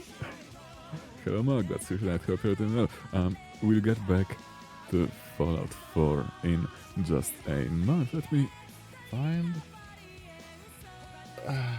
All good, the just- making of Cyberdillo. Weirdest game ever. Shoot that funky plunger, Dillo boy. Jesus Christ, it sounds like a gay porn or something. I don't know. Ah. Also, hello, Sterling. Glad to tonight. Hope you're doing well. But, I saw the image for a split second. Yeah, I was checking if I have deleted the Quake Champions picture, and so I just clicked on the, you know, just for a split second. So, the YouTube link that I just posted, that is the making of Cyberdillo, weirdest game ever. And as far as I can tell, this is official. This is what the studio behind Cyberdillo released. This is what they had to say about their own game. Jesus Christ. It's Yeah, it's you know, if you wouldn't give me any context and just show me the picture I have on screen right now, I would say, oh shit, is this damn, how was the girl not girl, the game called again? Fuck. Marathon. No, not Marathon. Because all of the colors. Oh man, we talked about the game last stream. Shit. It was not Violence Company. Holy shit, how was it called again? Cruelty Squad. Cruelty Squad, exactly. This has Cruelty Squad vibes. Oh, But no, to be it's honest, worse. this is I mean, Cruelty Squad is worse. No, my this one opinion, is like- worse. This one Cyberdillo is worse. Trust me. Oh. Jesus Christ. Yeah, it's genuinely worse. It's genuinely much more. Let me put it this way. Cruelty Squad lets you double jump by farting. Cyberdillo lets you find laxatives, which will kill you if you don't find a shitter. It's bad. It's actually fucked. And again, that comes from someone who plays, who sees a lot of weird shit on the internet. Cyberdillo is actually, and I do mean genuinely, fucked. Okay, so Cyberdillo stream when? Never. I actually did consider streaming this game, and then I played it.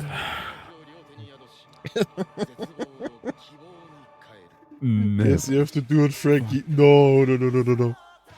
Don't. Ah. If you value your sanity, do not. It's that bad. When I'm telling you it's bad, it means it's fucking bad. Yeah, okay, that's okay. Yeah, that's a seal of quality, kinda. When you say it's fucked, and I mean, your taste in games is great. I'm just saying, I will never, dunk on your No, taste in listen, games. But my taste in games is also fucked, but not as fucked as this game. I mean, we have a pretty similar taste in games. Well, kind of like, I think some things I like, you don't like, and vice versa. But in general, we are pretty compatible when it comes to games. But I mean, name an obscure game, and I will find it for you. in what context? Like, I'm just saying a game about a topic, or like just saying a title and you have it somehow or know it somehow. Random title. Go for it. Oh my god. It's hard out of nowhere just to think about a weird video game.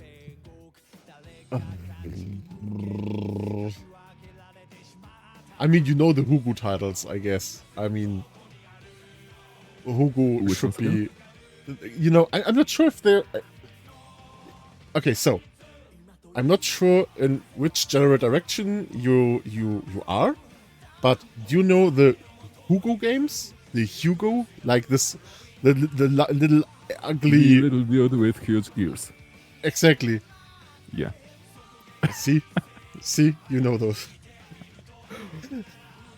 Oh no. Bunny's already. Oh no. I think we were talking about this fucker already. I have We may flashbacks. Yeah, we may have. I do recall. Oh shit, the, yeah, topic. yeah. When I was just showing off the old German PC magazine, I think he was in there.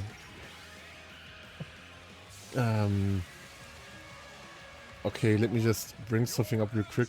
And listen, Okay. looking just at my games folder, would Mhm. I have something that might be more obscure. Well, Subterra Core, I did mention that one a while ago. Quite an interesting Which one? kind of Subterra Core. I don't know if you Oh. I don't know if you recognize that one. It's kind of a JRPG-ish. It's Um. it's an Was this RPG. was this the one with the blue-haired guy? I'm not sure. Girl. Oh, A was a girl. blue-haired Okay. girl, yeah, and blue hair, huge gun, basically. Mm-hmm. In fact, there we go. That's the cover image. And just look at those graphics. Okay, let me just. Oh. Look at those graphics. That's the Uh. peak. That's the absolute fucking peak. Yeah. I'm not sure That for which was- console it was or something, but those are mind-boggling effects. If I've seen That's some. on PC. That's Oh, the yeah. PC. And yeah, 1999. Excuse me. Yeah, okay, but not gonna lie, 1991. the guy in the second picture that you showed me, like the pre-rendered orange hair guy, is kind of badass, not gonna lie. He's kind of cool. I cannot recall his name. Iram, I believe, something like that. And see, I've spent a lot of time on that game, and I recall most of the characters. And this guy, he's got huge mechanical arms because he lost them in an explosion. And the way he attacks, is he basically launches those arms at the enemies. Oh, great. And if I recall, he was my favorite in this game. I know, man. The entire cast was just, the entire cast was colorful. Something I liked about this game is some of your companions Oh, fuck. all of your companions come from different groups from the game world, and some of these companions, because of their backgrounds, have conflicts with each other, have disagreements with each other, and because of that, there's a chance that during a fight, right, during combat, they will not target the enemy you specify, but instead will target each other Okay. because of pre-existing conflicts in their backstories. It's interesting. Okay. Yeah, it's a small mechanic, right?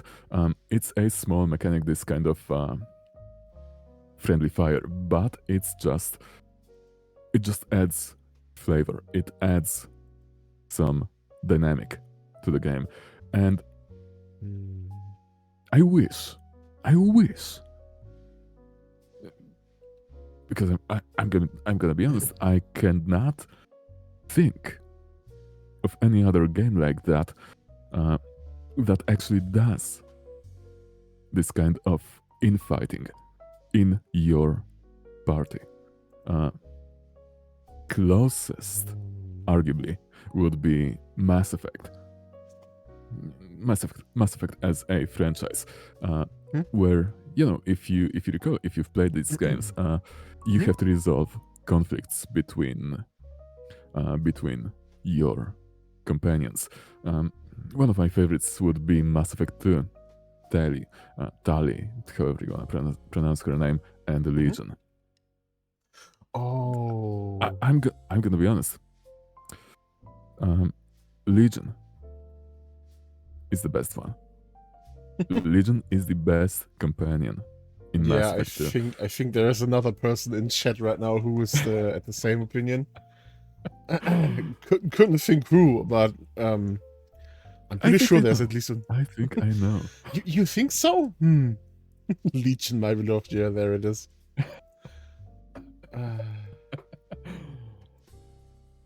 Also, listen. I'm all ears. Legion did nothing wrong. Just saying. I mean, technically you're right. I know.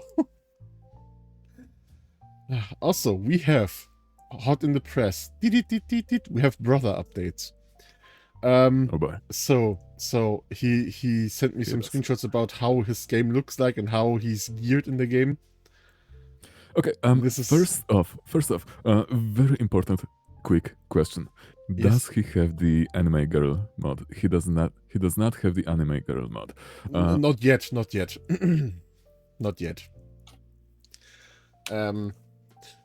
Hold.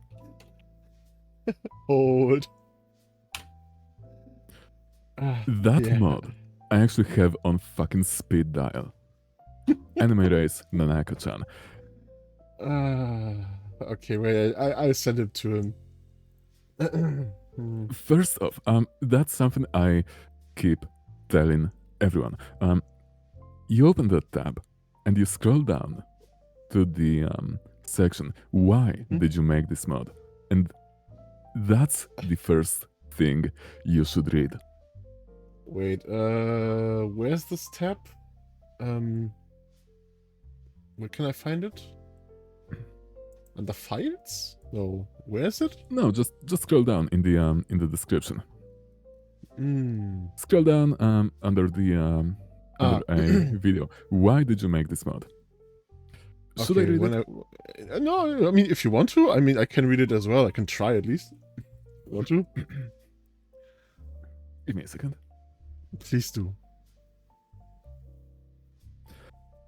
When I first learned about Kasumi and heard her cute voice on the tape, I imagined that she was definitely a beautiful girl. I was absorbed in her and went to see her in a hurry. I was so excited that I even forgot that the game I was playing was made by Bethesda.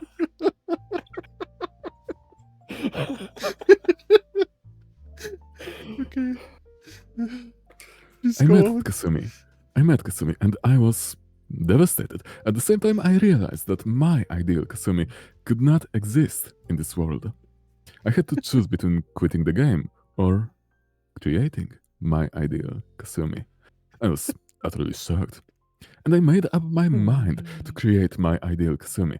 So I started studying modeling and making character mod and spent a long time making this mod. The mod was born in this way. So I would be glad if you enjoy this mod. Leave And it to I- Japanese people. Leave it to Japanese people and their dedication. I swear to God. Be the change you want to see.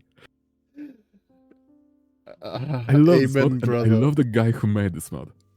Amen, brother. Amen. Oh shit, bro. Another bro update.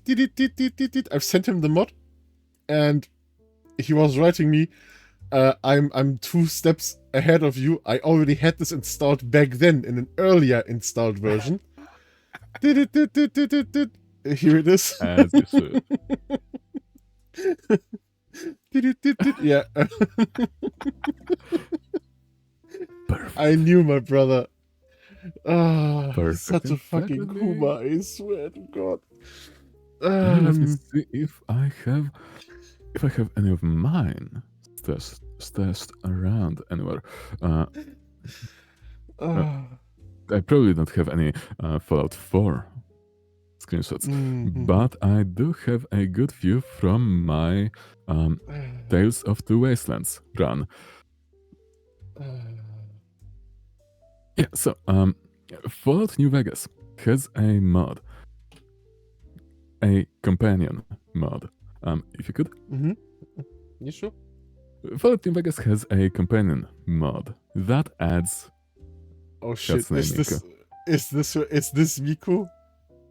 That is correct. All I have to say about this is Sekaiwa. No. Well, There we go. another thing I have to say is have some fun with Miku. I'm so sorry that we have barely. Sorry, just 1 second. I just have to get it out of my system. Of course. We barely have any Domino's Pizza in Germany, like the franchise. Also, it's shit. Like, it's okay, but it's mostly shit in Germany. And then we didn't even have the nice Hatsune Miku dancing app. You know, the RR, the augmented reality app, where you put your phone near a pizza carton on this QR code, and then Hatsune Miku pops up and gives a small concert for you. I'm so mad. Sorry, please continue. So, the screenshot I just sent. Hatsune Miku killing a child. I think it's a child. I cannot quite tell from the yeah, I think that's the I think that's the creepy old man masquerading as a child. But if you could, because that's a that's a.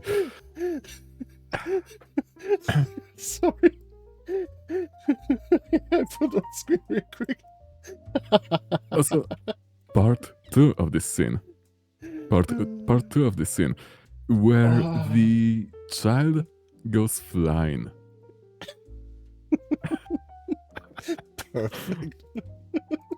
So, the issue with the Tranquility Lane quest is it takes it removes it sends home all of your not sends home keeps the base game companions in place as you enter the simulation.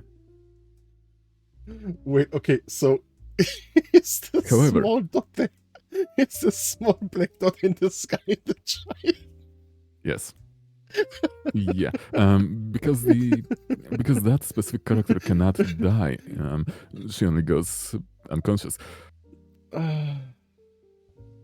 It means Oh my god. it means you can do just about anything. You can send the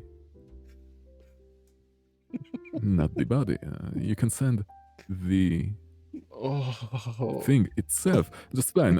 But as I said, the quest takes away your base game companions. Oh. Why I specify base game? That's because Miku is modded, and I have to admit I was not expecting to see Miku in power armor with a German-made automatic shotgun just standing around as I entered the simulation. And at this point, I realized what I have to do. Why do I specify the loadout? Miku shows up in that specific loadout. Means she keeps her inventory. So what I did was gave her all my loadout, gave her all of my inventory, and went into the simulation. Got up, got my inventory back. You can fill the gaps. You can imagine what happens next. And I have to admit, that was the best way to finish this quest.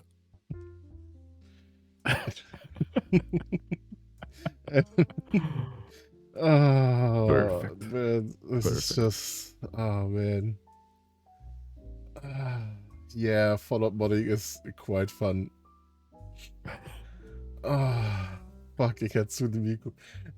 I think this will be my favorite screenshot of all fucking time. This is just, you know, I know this is a dark topic again, but you know, it reminds me of a picture, like the picture of Okay. I think it's a Viet Cong who's getting executed or something. It's in every history book. The one with the gun at the head Yeah, or something. yeah, I It know has the which same one. energy. It has the same energy. Not gonna lie, it's just it's just a war crime in the making, you know? It's just man. Listen, just to be clear, it's not a war crime if it's in a simulation. Yeah, I mean it's still a simulated war crime, but I get what you mean. Besides, let's be honest. In the context of that quest, Dr. Brown deserved it. Yeah, okay, yeah. Okay, yeah, I see this. Yeah, I can accept that. Okay, let me just clean my OBS from the Cyberdillo pics. Oh my god. Oh, damn. Seriously, do not play that game. Cyberdillo is trash. And you know, I have a lot of opinions about video games. Fallout 3 is bad. When you that's the problem. That's the issue with Fallout 3. First time you play it, seems fine. Let's be perfectly clear. First time I played it, I love the game. I still kind of do, to be perfectly honest. I still like Fallout 3. But when you think about it, when you think about the story itself for at least 10 minutes, it kind of falls apart. Yeah, kinda. Excuse me. No, you're good. I just... Oof. This fucking picture, man. It just falls apart really easily. There's a lot of issues. I guess the best way to describe it is plot mandated stupidity. Characters have to be stupid. Situations have to be stupid just to keep the plot going. The best example of Fallout 3's problems would be Little Lamplight. I barely can remember that. A cave full of kids. Oh yeah, Who send their adults away. One problem. The cave. Excuse me. A second, please. Don't worry about it. So, the cave was populated. The kids started hiding in this cave right after the bombs dropped. Right? Yeah. There's an issue. Oh no. We are 200 years after that. We are 200 years from the moment that the bombs dropped, from the moment that the kids moved in. Why exactly is this cave still full of kids and no adults inside? I don't want to think about that. I'm completely honest with you. That's some early first chapter, not first, early mid chapter, Stephen King's It kind of shit. I don't want to think about it. I mean, really don't hey, want to think about. You know, a logical, quote unquote, explanation would be the adults from big city, the place, the little lamplight kids send their adults. The adults from big city just drop their kids off at that cave, but that's even worse. Yeah. It may make sense. It may be what the developers assumed, but that's even worse. Now, Mm-hmm. as far as I can tell, that's just a rumor. That's just what I've heard. That's not confirmed, but rumor says that the game was meant to take place shortly after the Great War. Which, in this case, that would make sense, right? Right after the war. Yeah, okay. Everything nuked. It explains why everything is in a state of shit.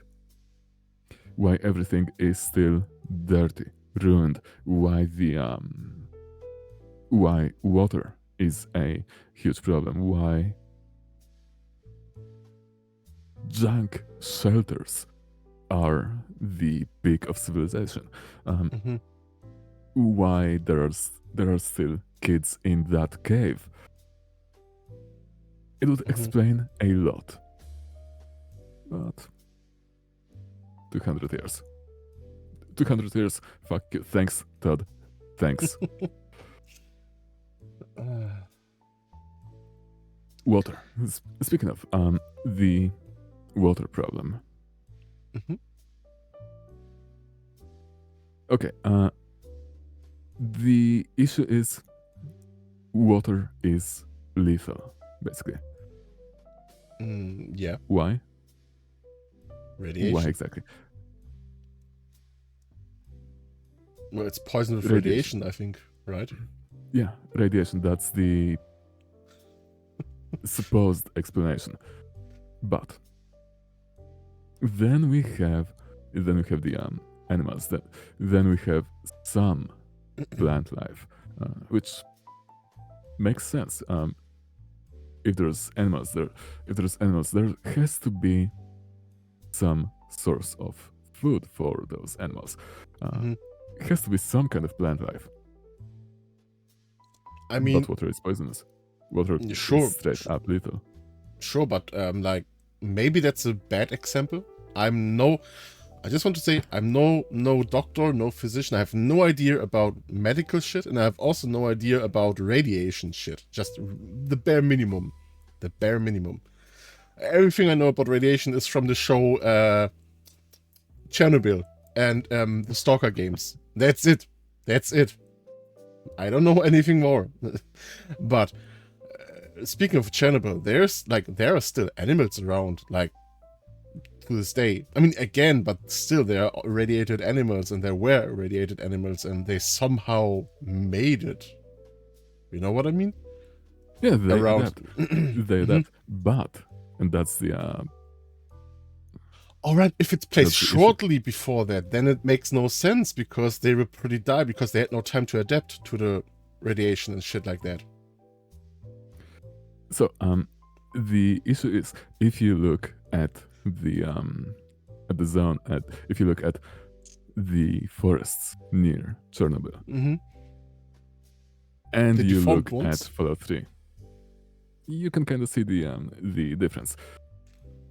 I mean, yes, okay, you can't having a nuclear disaster is something different than just straight up atomic nuclear bombs. I know it's completely different, basically, because in fact, let me just look up some, if I can find any images. Hiroshima, Japan, 2020. I mean, Hiroshima and stuff like this. I mean, they've been hit by old atom weapons, you know. So, it's a wonder that they still could rebuild and stuff like this. That's something I find interesting about Fallout specifically. Why didn't they? Huh. Hmm? Why Come weren't they? I mean, why weren't they able to rebuild in a similar manner? Except of raiders and stuff like this, but That too. Why they should have just rebuilt, as we've seen in the first two games. But that aside, there's something else I find quite interesting. Excuse me. I think we something should else. stop soon. Your voices. Oh, good. Don't worry. Yeah, sure. All good for now. The tea is But- still full. I know. It's almost out. But something I find interesting is the divergence point in Fallout's timeline. The divergence from the real history. It's about in the late 40s, right? The main divergence point, the main feat of the main invention that was not present in Fallout, in the Fallout universe, was the invention of the transistor. That the entire world of Fallout runs on vacuum tubes, basically. That raises some questions. That makes me wonder about some questions. In 2070s, in the 2070s, what kind of tech was there? How exactly that worked? Just thinking about it, low yield nukes were maybe not common but used. Thinking of the man portable nuke launchers. Low yield nukes were used quite often, quite commonly, and well, more common than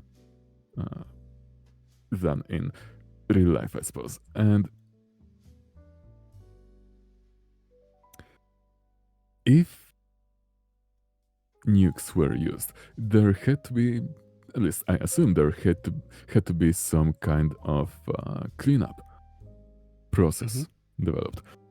Since a land conquered but radioactive is kind of useless. Yeah. So Makes I'm sense. assuming, I'm guessing there was some kind of cleanup method. And well, there was the gag device. But that's just Voltec.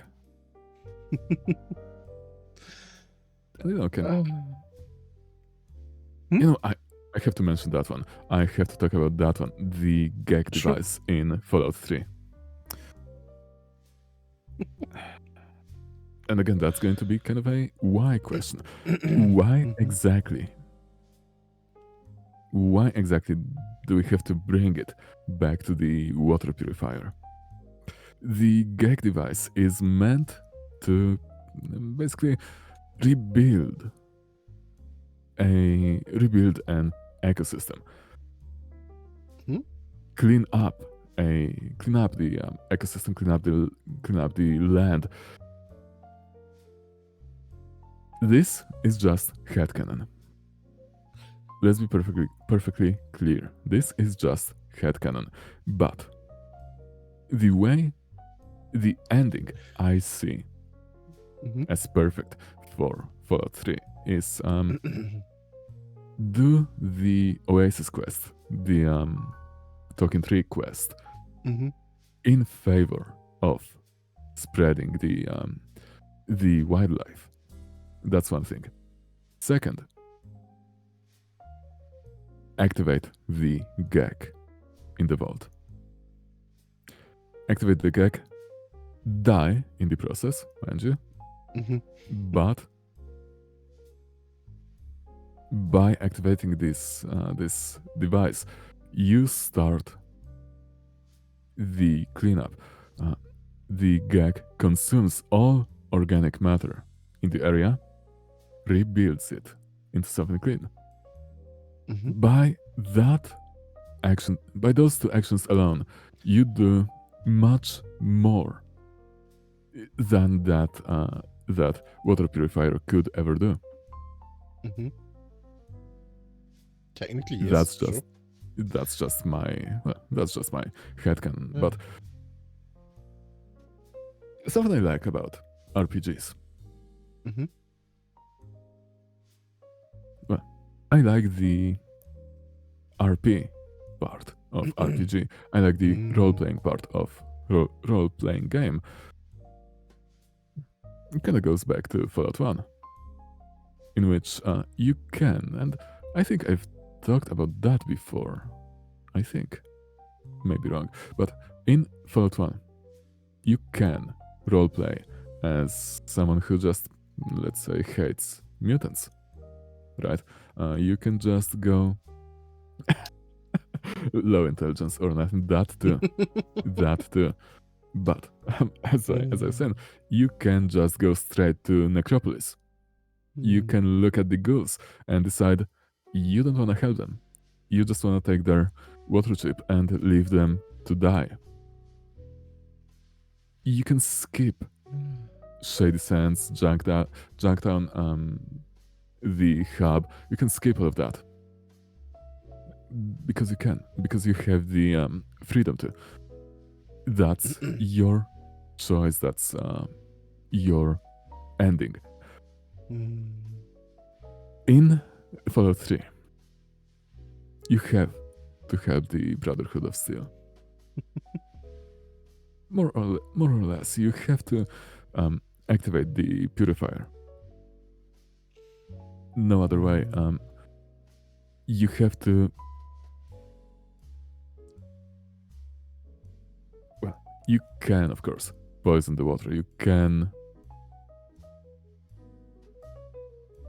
cause a lot of damage, but you have to ally. At least for now, you have to team up with one of the factions. You have to go through the entire plot as the developers intended. And that's really the worst gripe. It's not even about, having to defeat one of the factions. It's that the game basically railroads you into this path. You cannot. Well, you can technically just go straight to the simulation vault, but you cannot explain it. You cannot explain it in character, right? How do you justify your character knowing where your father is, where Liam Neeson is I have no at the start idea. of the game? I never thought about this in my life. I never had one intelligent thought about Fallout 3. Yeah, I was that's way too young when it was released. that's kind of the issue. The moment you actually start thinking about it, kind of goes back to speedrunning. Kind of goes back to speedrunning. Since if I recall, the speedrun strat for Fallout 3 is to book it straight to the simulation and then proceed from there. But there's no explanation. There's no way for you to explain how your lone wanderer knows that's the Mm. direction. In Fallout 1, you can book it straight to Mariposa. Hmm. In Fallout 1, you can actually be captured by mutants. You can meet the super mutants before that. You can be captured, you can agree to go with them, and you can agree to join up, of course, but there's already some way to explain, some precedent that explains how your character knows about the mutants, how your character knows they are dangerous, they are more important than the Vault's water chip. Right. Your character on their way sees a group of mutants slaughtering a caravan. They may be dangerous. They may be even worse than the raiders, than the water problems. That's the priority. So you book it to wherever they came from. Book it towards the direction they came from. Find the base, blow it up, and so on and so forth. The point is, there is an explanation in game. You can make an explanation in game for a speedrun threat, basically. You cannot do the same in Fallout 3. Jesus in New Christ. Vegas. In New Vegas. Yeah. If I recall, I have to admit I haven't been paying much attention to the Fallout speedruns lately, but if I recall, the speedrun threat is to book it to Vegas, book it to Mr. House. And again, there's an explanation. There's an explanation in game. You have to get to Vegas. That's basically your main quest, really. You have to make it to New Vegas. You have to make it to your. You have to talk to your boss, and there's a huge tower on the horizon. Now, the game does not quite explain how exactly you're able to fly by reloading your gun, but that aside,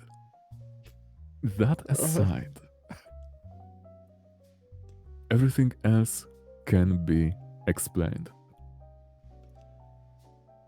You can roleplay. You can roleplay as someone who's obsessed with his task, with his job. As one should be.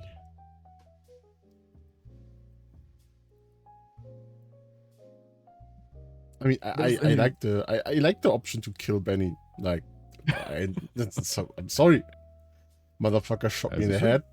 Yeah, as you should. You see, the courier was lucky enough to survive. Benny might just be lucky enough to survive. Does he feel lucky? Does he? Well, besides his gun, the custom high power is kind of sweet. what in the goddamn? Third, I really hate to like stop you in your Fallout theories and stuff like this, but just one last note. Yeah. One last note, because that's something I have to criticize about. Okay. Well, about 3 and New Vegas. Common criticism is a huge part of the budget went for famous actors like Liam Neeson. New Vegas did the same. New Vegas did the same with Matthew Perry as Benny. So you know, that criticism I'm just not buying when it comes to Fallout 3. But that's it from me. That is all I have to say. No, sorry, I didn't mean to interrupt you, but like, damn, yeah, I'm just I have to process this. I was listening to you. I understood your language. I understood what you're saying, but there so many thoughts about Fallout that I never really thought through. Damn. Especially about Fallout 3. What the fuck? See,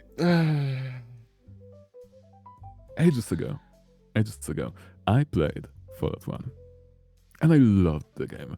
I still do love Fallout 1. As I said, it might just be the best RPG, the best Western RPG I've ever played.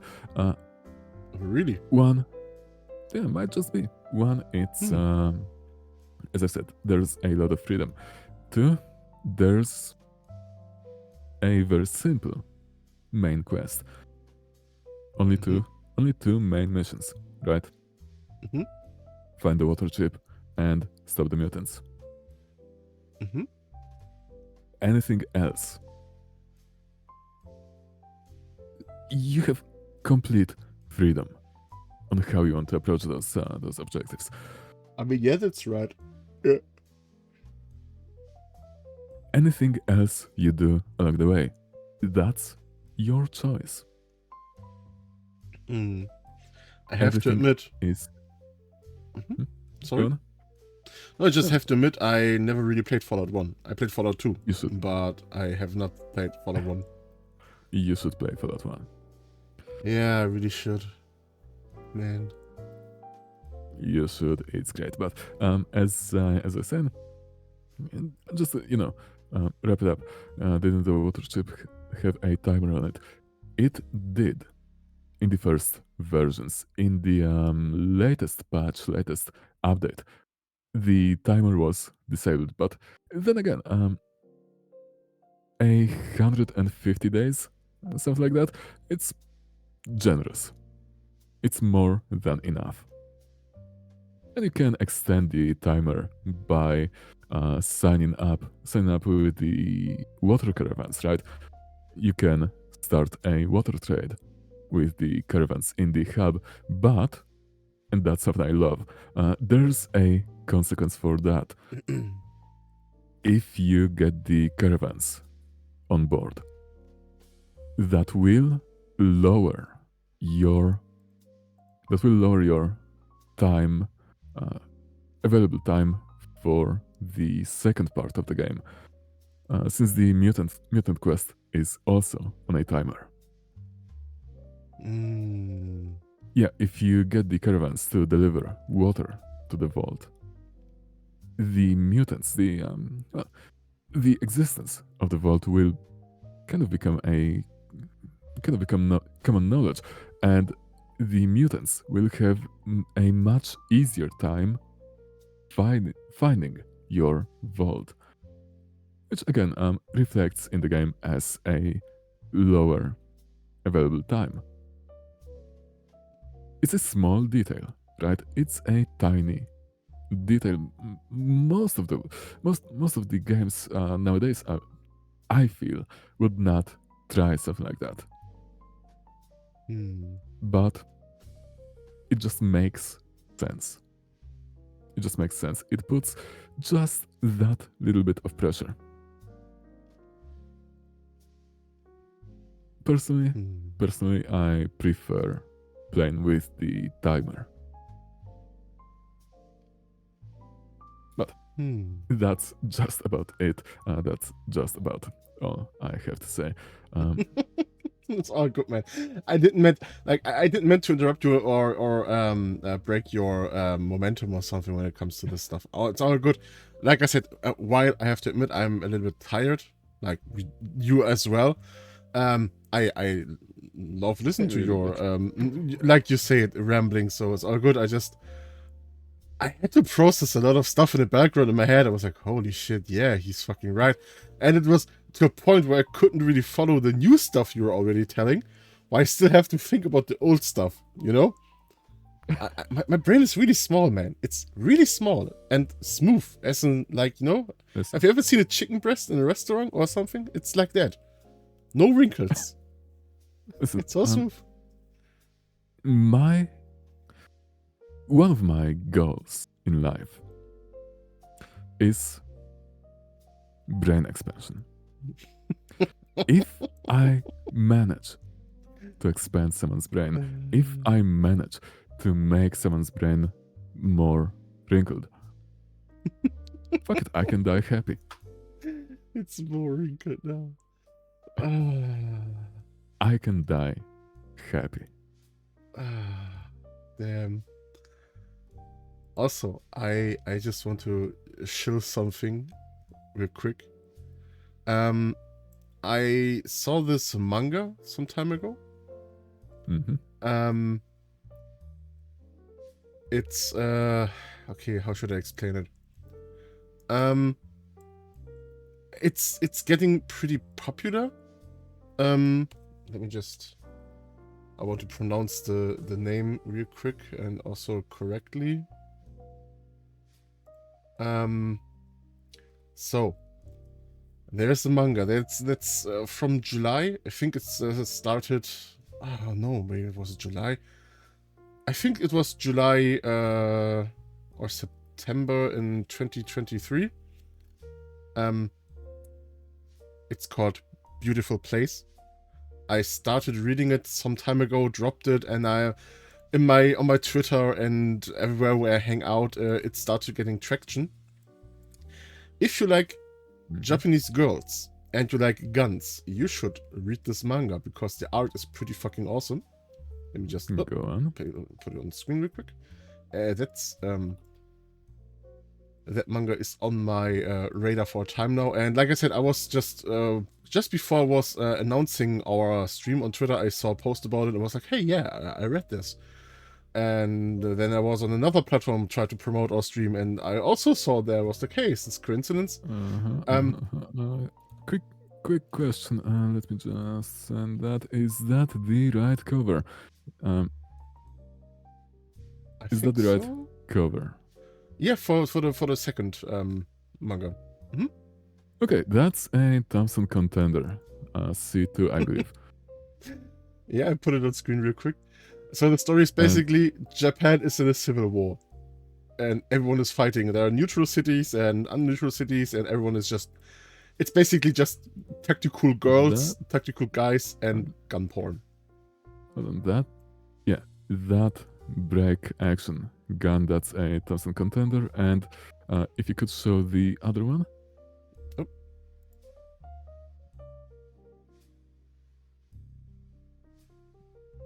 Yeah, that's a PP2000. Mm-hmm. You know, I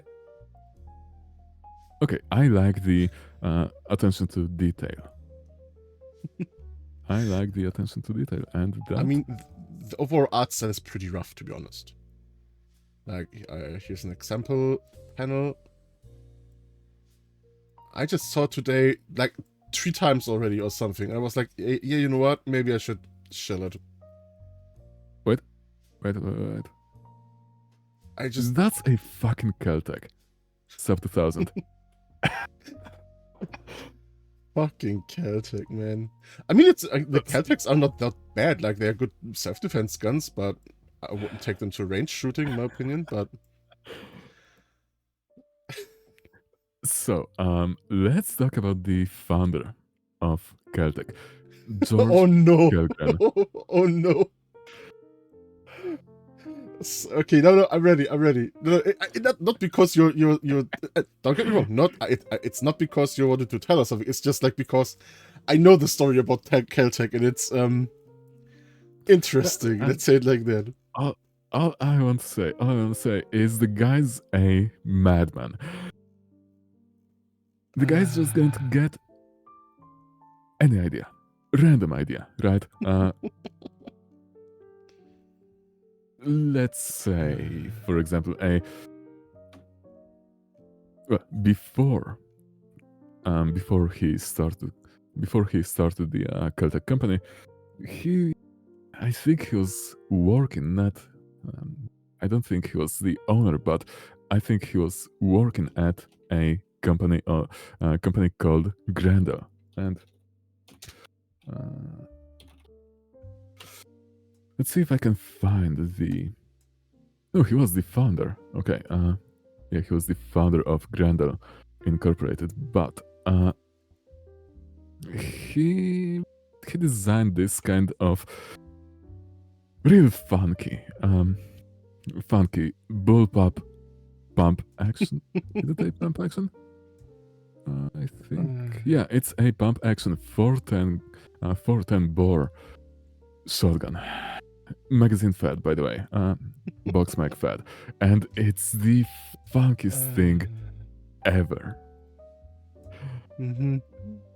So you know the guy, he's passionate. He is passionate about his Yeah, you can at least say about that. his Yeah. designs. Mm-hmm. I just put some random panels on the screen while we were still talking about guns and gun porn. So to go on, Mhm. one day I can only assume, I can only imagine that's how it went. One day he wakes up with a vision. 2 tubes, 1 barrel, and all bullpup. KSG. Then he wakes up with another vision. What if KSG, but short? Makes that. No. Then, a while after, wakes up with another vision. What if KSG, but 1 meter long, holds 25 rounds? KSG 25. I shit you not. Let me. These two, yeah. KSG. KSG 25. Let me just show you this this Mhm. beast. Mm-hmm. Please. There we go. That's a perfect. This one. That's a Oh my fucking god. Okay, Perfect I have to be completely shot. honest with you. I'm not sure if I'm amazed or disgusted. One of those things. It's almost like, you know, you're looking at something quite forbidden, like, you know, like having internet access in your early teens, unsupervised, going to a certain website. It's the Honestly, same feeling. Huh? honestly, I want fun. It's so. You know, people were making fun about weapon designs in Destiny, you know? But Okay, this hear is me out. almost the same level. Hear me out. George Kelgren is the Kuramori of guns. Oh no. Kuramori is the George Kelgren of video games. Oh no. By the way, that's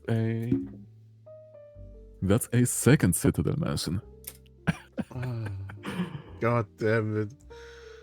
This madman did it again. I mean, That's the best way I can put it. That's the best way I can describe it. Oh, I found a. oh Hold no. on, let me just show it here. Is this a commando stream now? Are we now /K? Is this now?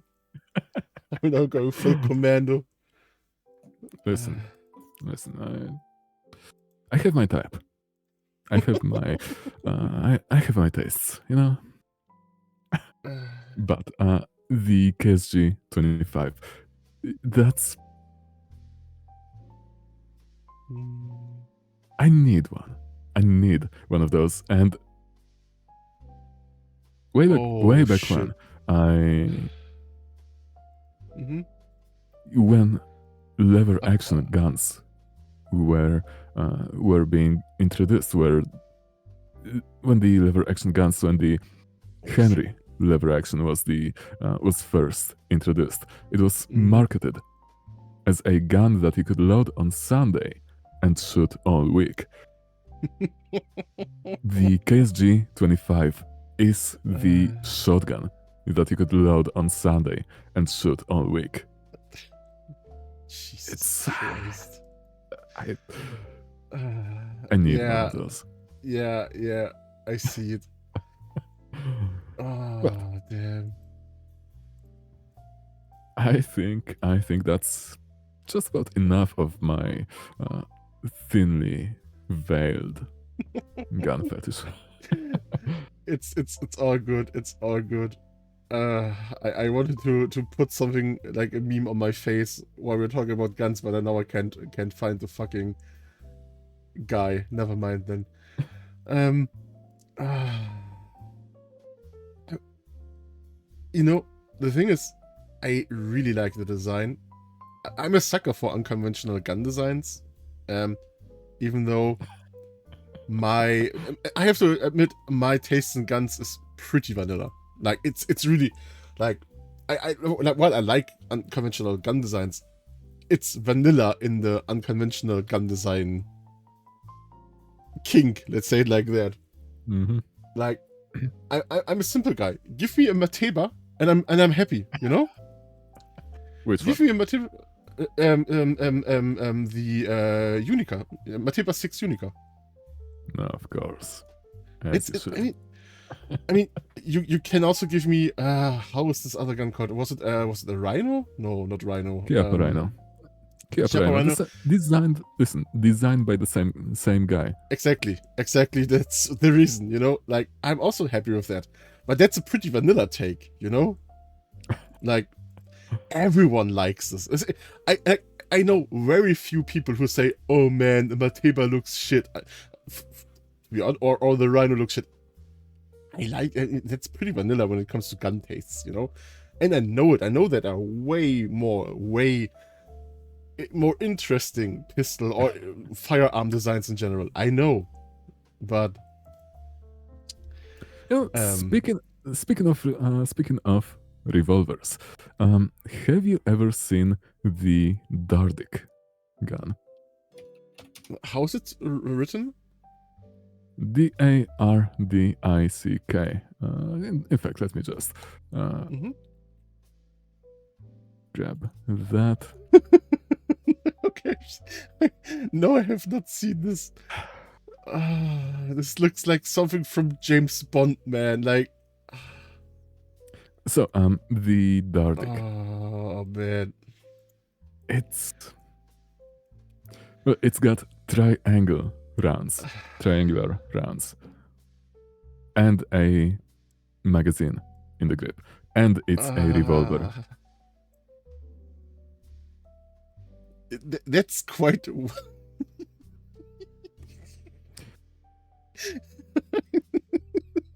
Such a. Someone.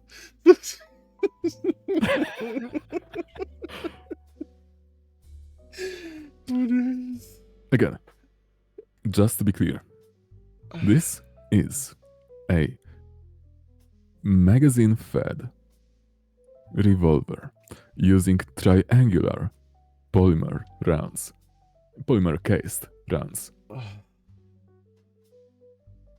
I shit you not. Let me just Dardic rounds, as they were called. Do those bullets have some kind of, I don't know, a religious reason or something? Look at this. These are the rounds for this thing. Wait, let me just. Oh my god, let me just put it on screen real quick. And That's. the idea was that triangular rounds just stack better, so you can fit more in a smaller grip. But there's a good reason why rounds are still tubular. Okay, wait. Before I stop you, are those like just encased polymer bullets, or is just the fuck, how's it called in English? In Germany we say Zündhütchen, but the striker part, is this just metal? The rest, the complete rest, plus minus the projectile, is polymer? Or is it just encased in polymer? Like it's a regular round, but just encased in this. I think it's just encased in polymer. Huh? So you but the tubular design takes up less space in the magazine. Yeah, I have no idea.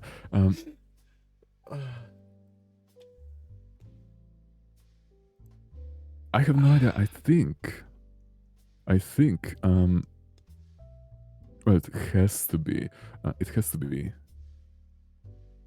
somewhat strengthened. Though, that's a good question. That is a good question because the idea with the Dardic. In fact, let me see if I can find a good photo. For some reason, the bullets reminds me of those peppermint pills that you could get for some time. Those, like, the how's it called? Oh, Querschnitt in English, man. The crosscut, cross-eye view, crosscut view. So it doesn't go boom. Crosscut, boom. I think. I think it's cross view or something. It reminds me of those Smith pastilles. Not gonna lie. Yeah, I can see the similarity. But I sent you a photo of the cylinder from the Dardic, and you can see it's kind of open, right? Mm-hmm. And the idea is the top chamber, I guess, is supported from two sides by the cylinder and from the top by the frame itself. So technically, it doesn't need to be the round doesn't need to be strengthened in any way. All it needs is just a projectile on one side and a primer on the other. The rest can be polymer. It hurts my head so hard. Jesus Christ. Oh my god, this gun is so ugly. What the fuck? Okay, but as we say in Germany, Butter bei den Fischen, like for real now. Does this gun like perform? Like, does it perform, or is it just okay? It's shit. Okay, it looks like shit. It's as far as I know. Again, it was kind of a very, very limited run. As far as I know, as far as I'm aware, it looks bad, and it is bad. You can kind of see. You can kind of see how awkward it would be to handle it, how awkward it would be to aim. The bore axis is stupidly high above the trigger. Give me a moment. I will be right back. Let me just mute myself. Oh no. Oh no, chat. Look what I found. When I was seeing this gun for the first time, I was saying, yo, this looks like a James Bond gun. And some badass, I know the quality is bad, but some badass just gold plated this piece of shit. It's like those dirt balls that you polish, It's the same concept. Dios mío. Christ. Maybe I have a high-res version of this picture. Maybe let me just try to find it. Wait. Oh shit, yeah, I have a high. I mean, technically, I have a high-res version. Okay, someone was this gun, like this golden gun that I'm showing right now, is on sale for $4,600 reduce. Oh yeah, the Dardic is a collector's item at this point. That is true. Oh man, I hate it when you can't just save pictures from a website. Jesus Christ, let me just inspect source. Yeah, yeah, I was doing something more primitive. I always have the snipping tool on hand. Always. That works. But as I said, since it's much easier for me to explain these kind of things when I, actually have the object in hand. The bore axis, right? The Mhm. axis of the barrel itself. On the Dardic, it's stupidly high, high above the grip, high above the trigger, basically. Mhm. On something like the 1911, it's, I want to say, 2 centimeters. I cannot really see any kind of ruler, any kind of measure tape, but it's give or take an inch at most Yeah. above the grip, excuse me, above your above your arm, really. The idea Mhm. is, and you can see the solution with, well, the Mateba, with the MTR8 specifically. Mhm.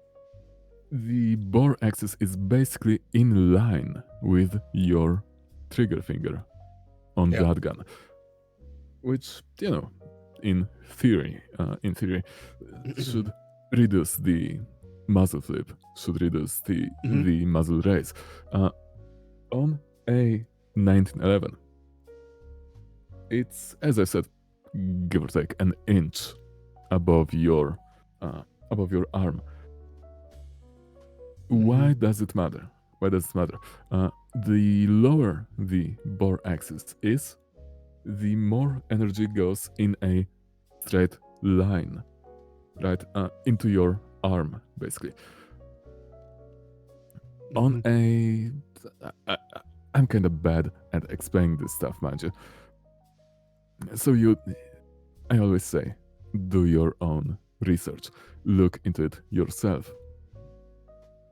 But that's the basic idea. The lower the bore axis, the lower the barrel, and you can see it in handguns like the Logo Alien, by the way.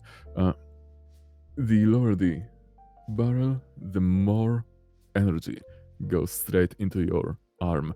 Oh yeah, that's also, I think, the carbine conversion. That's Mhm. they were ambitious. They were It certainly doesn't make it ambitious. any better, man. I mean, the stock, the handguard. It helps, but In this specific case, again, if we are talking about accuracy, it might help. It might mitigate the muzzle climb. yeah, Just but a little just a bit. little bit, just a little bit, man. If you look at an AR-15, give me a moment. Oh, yeah. Wait just a second. The third is just pick up his personal AR-15 from under his bed. 1 second. Actually, yes.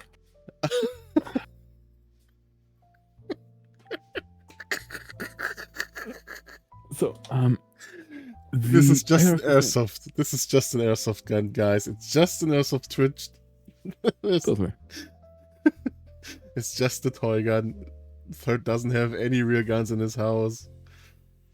At least that's what my lawyer says. But in an AR-15, and just to compare, yeah, I would say guns like the Dardic are much better for this kind of carbine setup.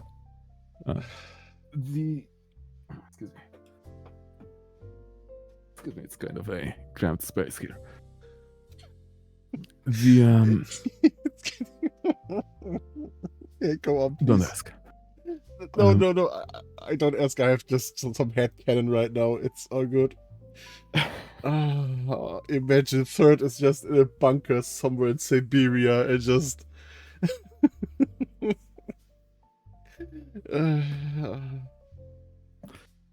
I'm not going to confirm, nor am I going to deny.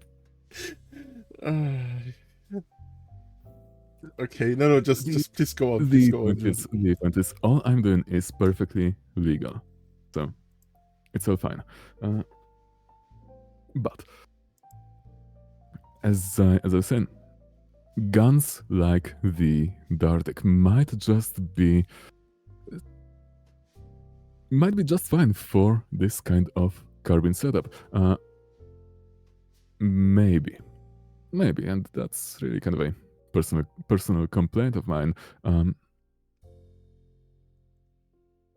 Moving the stock a little bit higher so that it would be in line with the barrel. That might be a bit more comfortable. But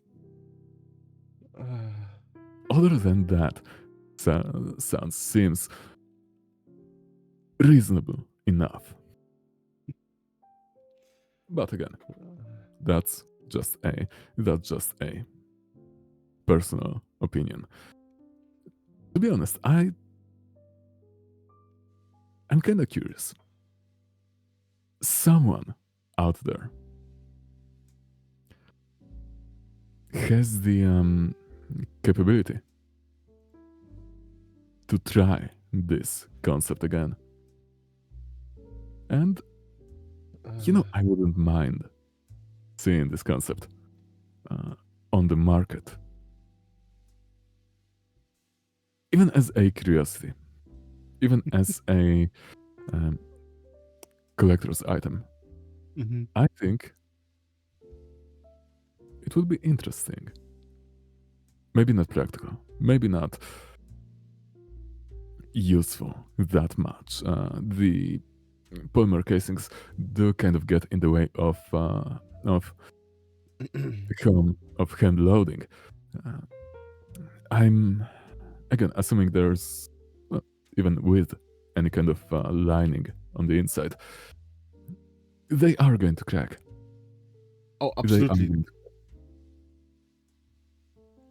Yeah. I have no idea. Bunny kind of looks like it was used to whack someone over the head, and it's bent like in a cartoony style.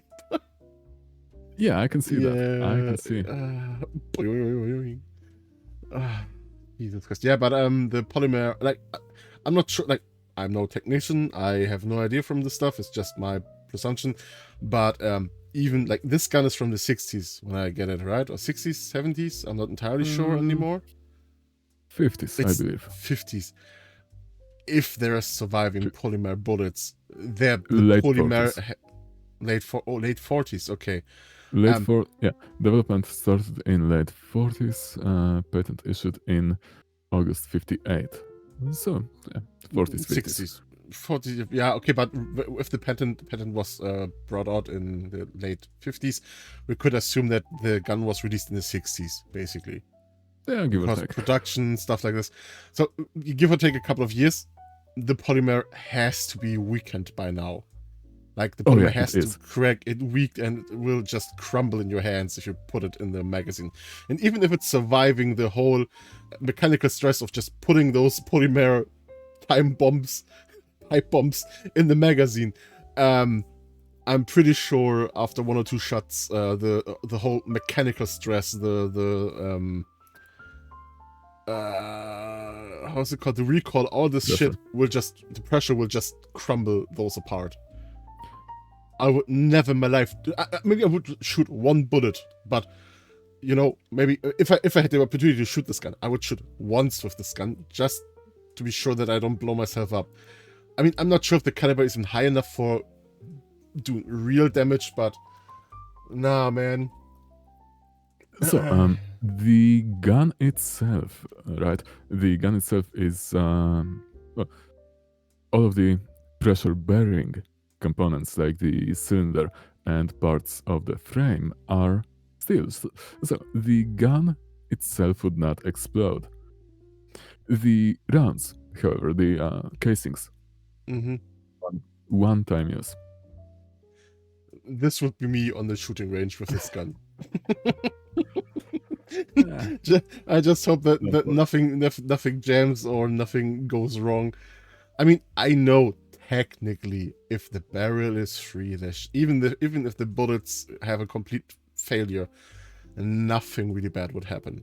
I know for a fact. Like in a setup like this, it's and a caliber and the setup like this, it's unlikely that the powder in the bullet will hurt me on a substantial level. Maybe a burn or something. If I'm really unlucky.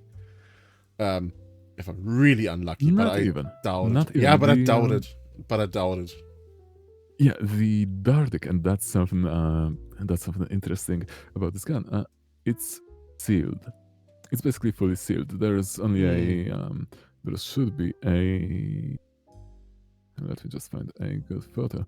There should be an ejection port on the other side, but yeah, that's about it.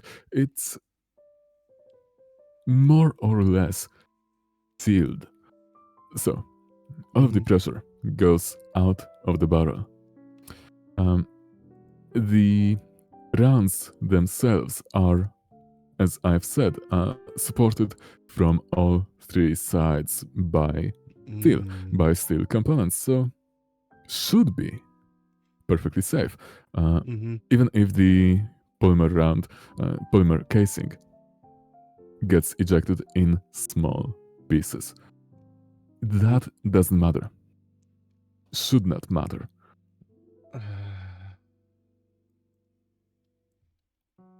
But then again, it's how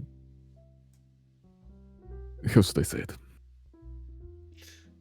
The components of the gun, as I've said, the critical components are steel. That is the cylinder, I guess the inner frame, you could call it. And of course the trigger, the hammer, all of that. But, and that's a good photo I have. The outside shell, because that's really shell of the gun. Yeah, it's aluminum. And it's held together with some screws. If there's a weak point in this gun, that would be it. That would be the outer shell. Yeah, but I mean, like, even if it's aluminium, or however you want to pronounce it in American English or English, I'm not sure if the frame is so fragile. Like, I'm not sure if aluminum ages that bad. I'm not sure if it gets brittle. I don't think so. I'm not sure, to be honest. It should not. It should not. I do have a German mess kit from 50s, from the 50s, something like that. Yeah, it's all aluminum and it holds up just fine. I mean, as long as you don't dip this shit in gallium or something, everything should be pretty much daijibu. So, yeah, I don't see. I mean, it could. I'm not not a chemist. I have not that much experience with aluminium, but as far as I know, it's. I mean, there's a reason we use it for highly under stress standing motor blocks and shit like that, you know? Like, yeah, it's light.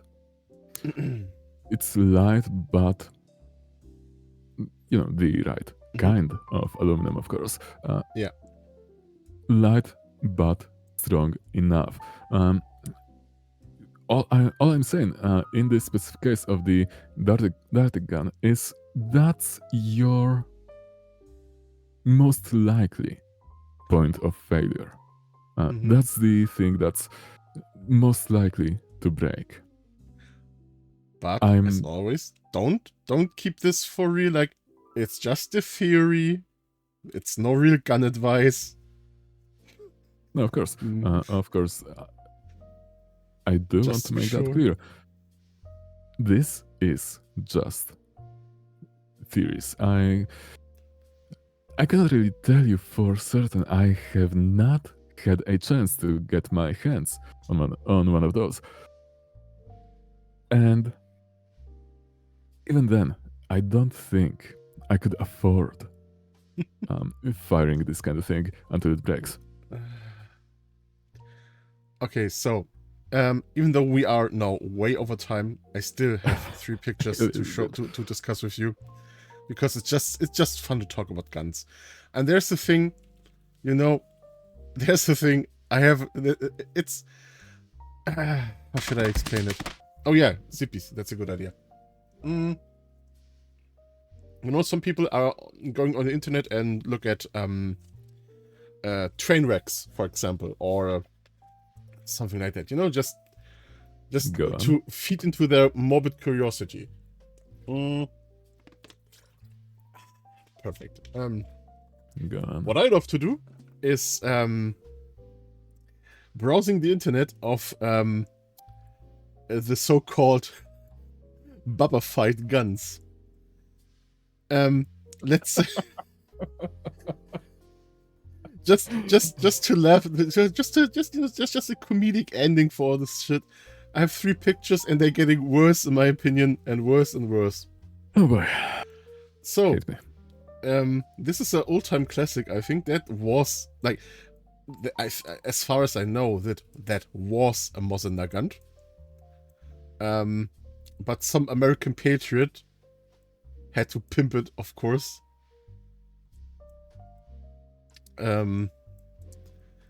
He also made an extremely cool-looking knife, I have to say. Okay. My wait. Yes. Wait. I hear the angry typing. Sorry.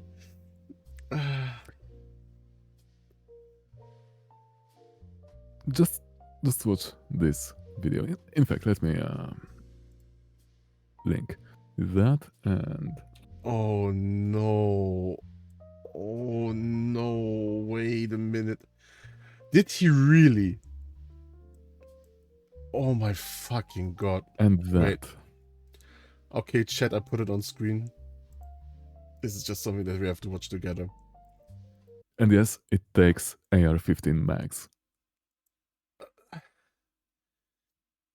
First of all, how the fuck does 500 Smith & Wesson Magnum fits into an AR-15? Or do you mean the second video? Let me just put it on Same screen video, real quick. same gun, just different points of view. Let me just real quick put it But on screen. I'm quite certain. 500. Also, it's working again. Yeah, No, that was let's wrong. have here. You know, let me just look at the dimensions. Case length 58. Overall length 58 millimeters. That's about right. 556 by 45 and overall length. Okay, Yeah, should fit just fine. It's shorter than a 556.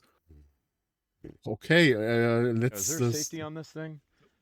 Okay. No Oh safety. my Excellent. god, have you seen 500 this Smith & fucking... Wesson Magnum. Oh, this is no fun. Holy Oh my shit. fucking oh my god. Oh my fucking god. Okay, wait.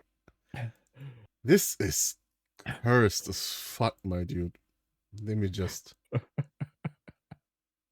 Oh my fucking god. Oh, so that's a longer video. I will just click through it real quick. Yeah, all Wait, let good. me just... Oh, good. James is trying 3 different loads in this longer video. One is much weaker. The second one is The ultimate colorable. Papa rifle. Sorry. Worst of all. And the third is a full load. And Okay, let me just... yeah, it kicks like a bitch. Pray for So, me. Oh my so we've heard. god. By the way, the mag release doesn't quite hold the mag. Holy Shit. That's really cool. I was making fun of it. Yeah, It as said I at the said, beginning of the it's video that this it was a doesn't quite perversion hold the mag and in place, disgusting so rifle, and it just now drops. that I've shot it, Imagine this is a telling the perverse like and telling disgusting rifle, but it the was really poor fun to shoot. Nagant what they did This with is his like one rifle. of the Like, craziest guns I ever seen. imagine the Not just from Nazi the idea, killing efficiency whose with this idea is version, that, like, man. seriously, it just accidentally Got it, now Mazin. quiet Got it, because it's Mazin. just so crazy. Someone in the future will bubafy your rifle. It's like really What's a bubba? Хорошо. Oh my god. Oh my god, this is diabolical. Oh my fucking god. Yeah, okay. Oh, this is vile. I have to admit, it's kind of beautiful. cool, but it's also pretty. Oh shit, that's not supposed to be on the screen. What the fuck? No, sorry. Immersion ruined. No. It's just the bar music, but I'm pretty sure there was also some tabs open that.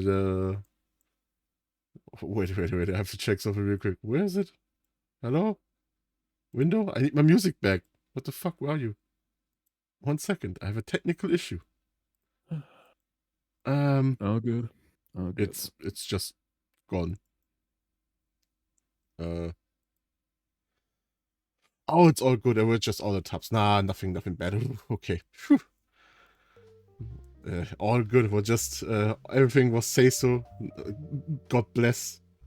God bless my paranoia. Okay, so this one is, but you have to admit this one is quite bad that we have on the screen, right? Interesting. This is okay. Interesting. So we have also. I just love the black tape on the shortened stock. It's a nice touch, and also the completely functional scope on the. You know that red dot. I mean, it's basically some kind of red dot scope. Looks like a Tasco, I wanna say.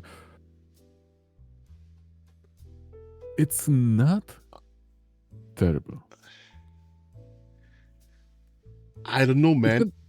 It kind of makes sense to mount a red dot sight like this so far ahead. Of course, you would be much better off with some kind of open frame, stuff like the EOTech or Holosun. That far ahead, but it's not impossible. It's not too bad. Yeah, Could have been okay, worse. but yeah, okay, but now I have something like I'm not sure if this counts as Bubba fight, but someone really likes to slap shit on shit, basically. Not sure. I mean, you know, pictures speak louder than words. So it took a while. It took me a while to and to be completely honest with you, I'm not entirely sure what gun this was. I thought it was some kind of shotgun. No, that's a one of the G3 variants. God, I wanna say HK51. In fact, let me make Yeah, sure. it could I be, know could for be a fact right. that the Could be. The stock looks really HK. Yeah. No, it is an HK. It is. Well,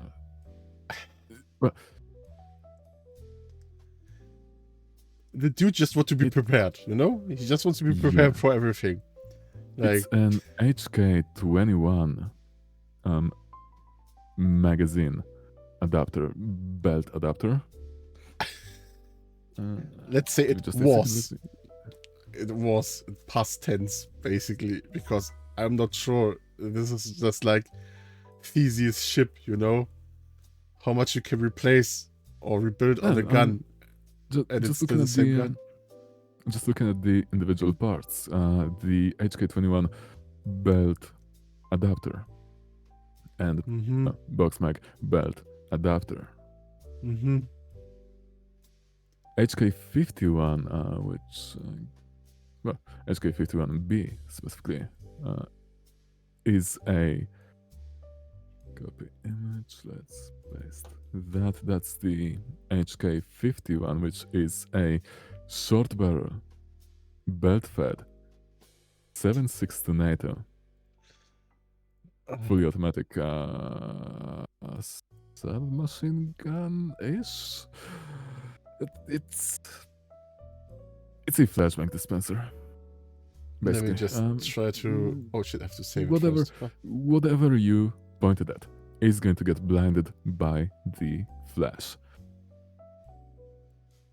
But the gun you have, the gun you had on stream, the Scout one, Mm-hmm.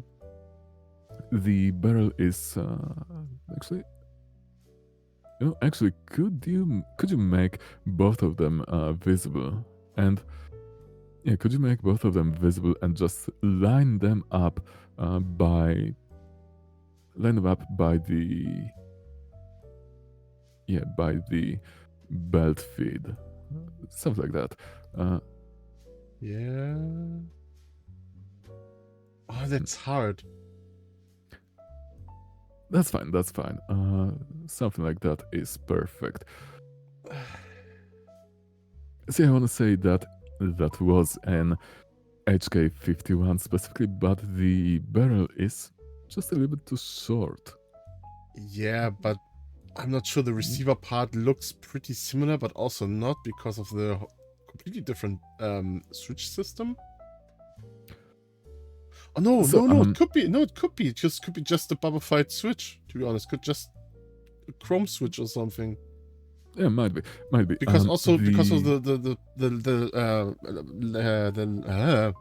shit English, the back part of the gun, the two screws for the I think it's a folding stock or something, are also still there. So the thing about these roller delayed blowback guns made by HK is excuse me. Mhm. You could easily swap around the trigger groups. You could easily swap around stacks, as far as I know, as far as I understand. But the idea was basically one assembly line for things like stacks, trigger groups, handguards, all of that, and then just putting different parts together for each variant of the gun. And so we have the HK21, which is a, I want to say 16-inch barrel and belt fed. HK51, one meaning one in the number itself, meaning it's belt fed.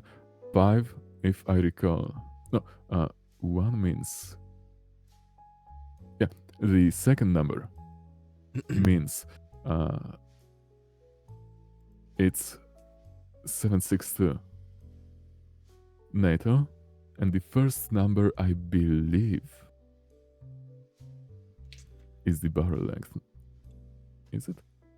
It could Oh, be. I'm not sure. I would have to look that up again.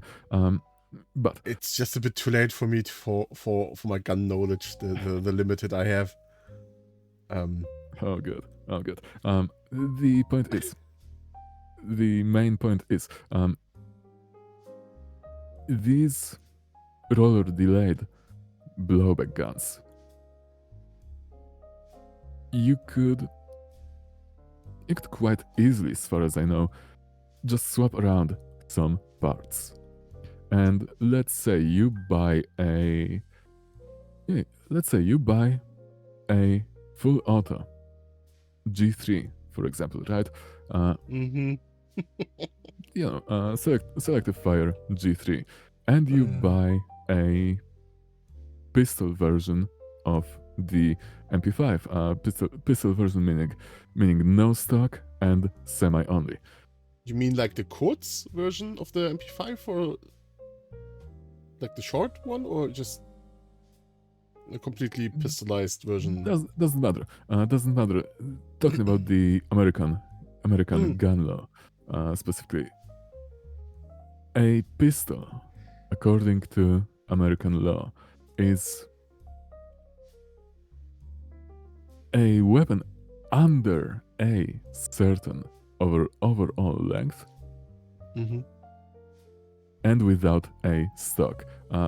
Intended, well, handgun, really. Intended to be fired with one hand. So, you know, no stock, no front grip, only one point of contact with your body, and that is your firing hand. Contrast to a rifle, and let me just grab that again. Contrast to the rifle where you have your grip, firing grip, your front handguard, front grip, whatever, and a third point of contact, your stock. Excuse me. That defines a rifle, basically. But as I was saying, you get a fully automatic selective fire G3, and you get a pistol version of an MP5, which again, no stock, semi-auto. And in theory, you can just swap the trigger group, the fire selector, all of that, from the G3 to the MP5. And you have a stockless selective fire MP5. Point is, these kind of parts can be easily swapped around. Again, I think it's just to make manufacturing easier. One line to make stocks, one line to make trigger groups, and lines specifically for the receivers. HK is a magnificent company. I'm not going to lie. I have a soft spot for those guys. But that's just about it. But to get back to the picture you put on screen, the scout one, it's not unreasonable. Aside from the scope. Why are you Could have been worse. defending them? Why are you defending them? This is just a hunting rifle. Seriously, if you take away the scope, it's just an even shorter HK51. That's it. Yeah, but the thing is, what do you want to hunt with a rifle like that? Like it's obviously that you can. I mean, of course, if you hunt people. Listen, it's not a hunting gun. It's a range toy. Of it's course, something you take. Yeah, it's something you take to the range, and it's something. It's just to show off. It's something that you blind everyone else around with, because of the god-awful muzzle flash. The reason why the scope extends past the muzzle is to hopefully avoid blinding yourself. So, next week we will talk about waifu rifles. Stay tuned for this discussion. I'm just gonna say it right now. My waifu is smoothbore. I shot No, I mean not waifus. I mean, waifu fight guns. Like people are, putting stickers of their favorite waifu on guns and grip shells and pink powder coating. The whole thing, the whole 5 yards. So, yeah, just a couple reminder before we say goodnight. I would say. First up, please buy and play the Citadel. And if you like the Citadel, please buy and play Beyond Citadel. As you should. Please Please read this manga. It's pretty cool. It has guns and girls. I'm pretty sure most people like this. It's pretty cool. Have I forgot something? Please follow Third Party. Again, amazing VTuber. Love this guy. No pressure. Please follow him. He's on the edge of his seat to continue playing Beyond Citadel. Please help this guy out. Force him to stream more so he can finally finish the game. Next week, I have to admit, I'm actually getting kind of lightheaded, but that aside. Jesus Christ. Okay, let's just make it quick. Some shout outs. We kind of got carried away, as we usually do. Yep. Oh shit! No, that's not what I want to do. Sorry, I didn't mean to tag Mr. Sterling. Brickman, I just wanted to. But yeah, I have to admit, Beyond Citadel, I'm insanely excited to see how the story ends. And I've been saving up, so to speak. I've decided not to play the game off stream. Oh shit. Just to, just to show you guys how and why, how I would react, how I reacted the first time I finished the first game, because that one was it was an experience. Mm-hmm. But that's all for me. Promise, no more tangents. All right. Yeah, I'm quite tired as well. I have still some stuff to do. Take a shower, sleep a couple of hours, and then it's almost a birthday time for my sister. So yeah. Anyways, guys. Tell her, just one thing. Tell her that the internet people wish her a happy birthday. I will try to not actually try. I will say it to her definitely. Anyways, guys, thanks for having us. Third and I are pretty beat and tired. We will leave you guys now. But before we go, do we want to rate someone? I was thinking Malphon, since he's Malphon has doing his some kind of some game show. It's running really well, man. Our boy making numbers right here. Jesus Christ! Holy shit! But damn. Why exactly is Spafo in a wheelchair?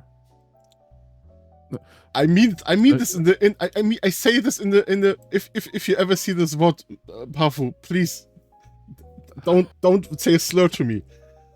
I mean this in the cutest way possible, but she's kind of retarded. Oh, sorry, but you know.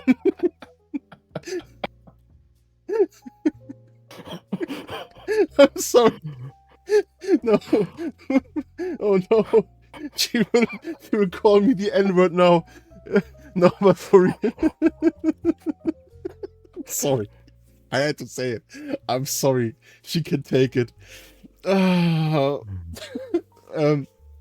Anyways, yeah, that's it. That's one way to I'm end sorry. the stream by dropping a bomb.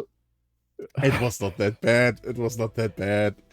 Anyways, guys, yeah, we will rate my for now. Love you, smoochies. See ya.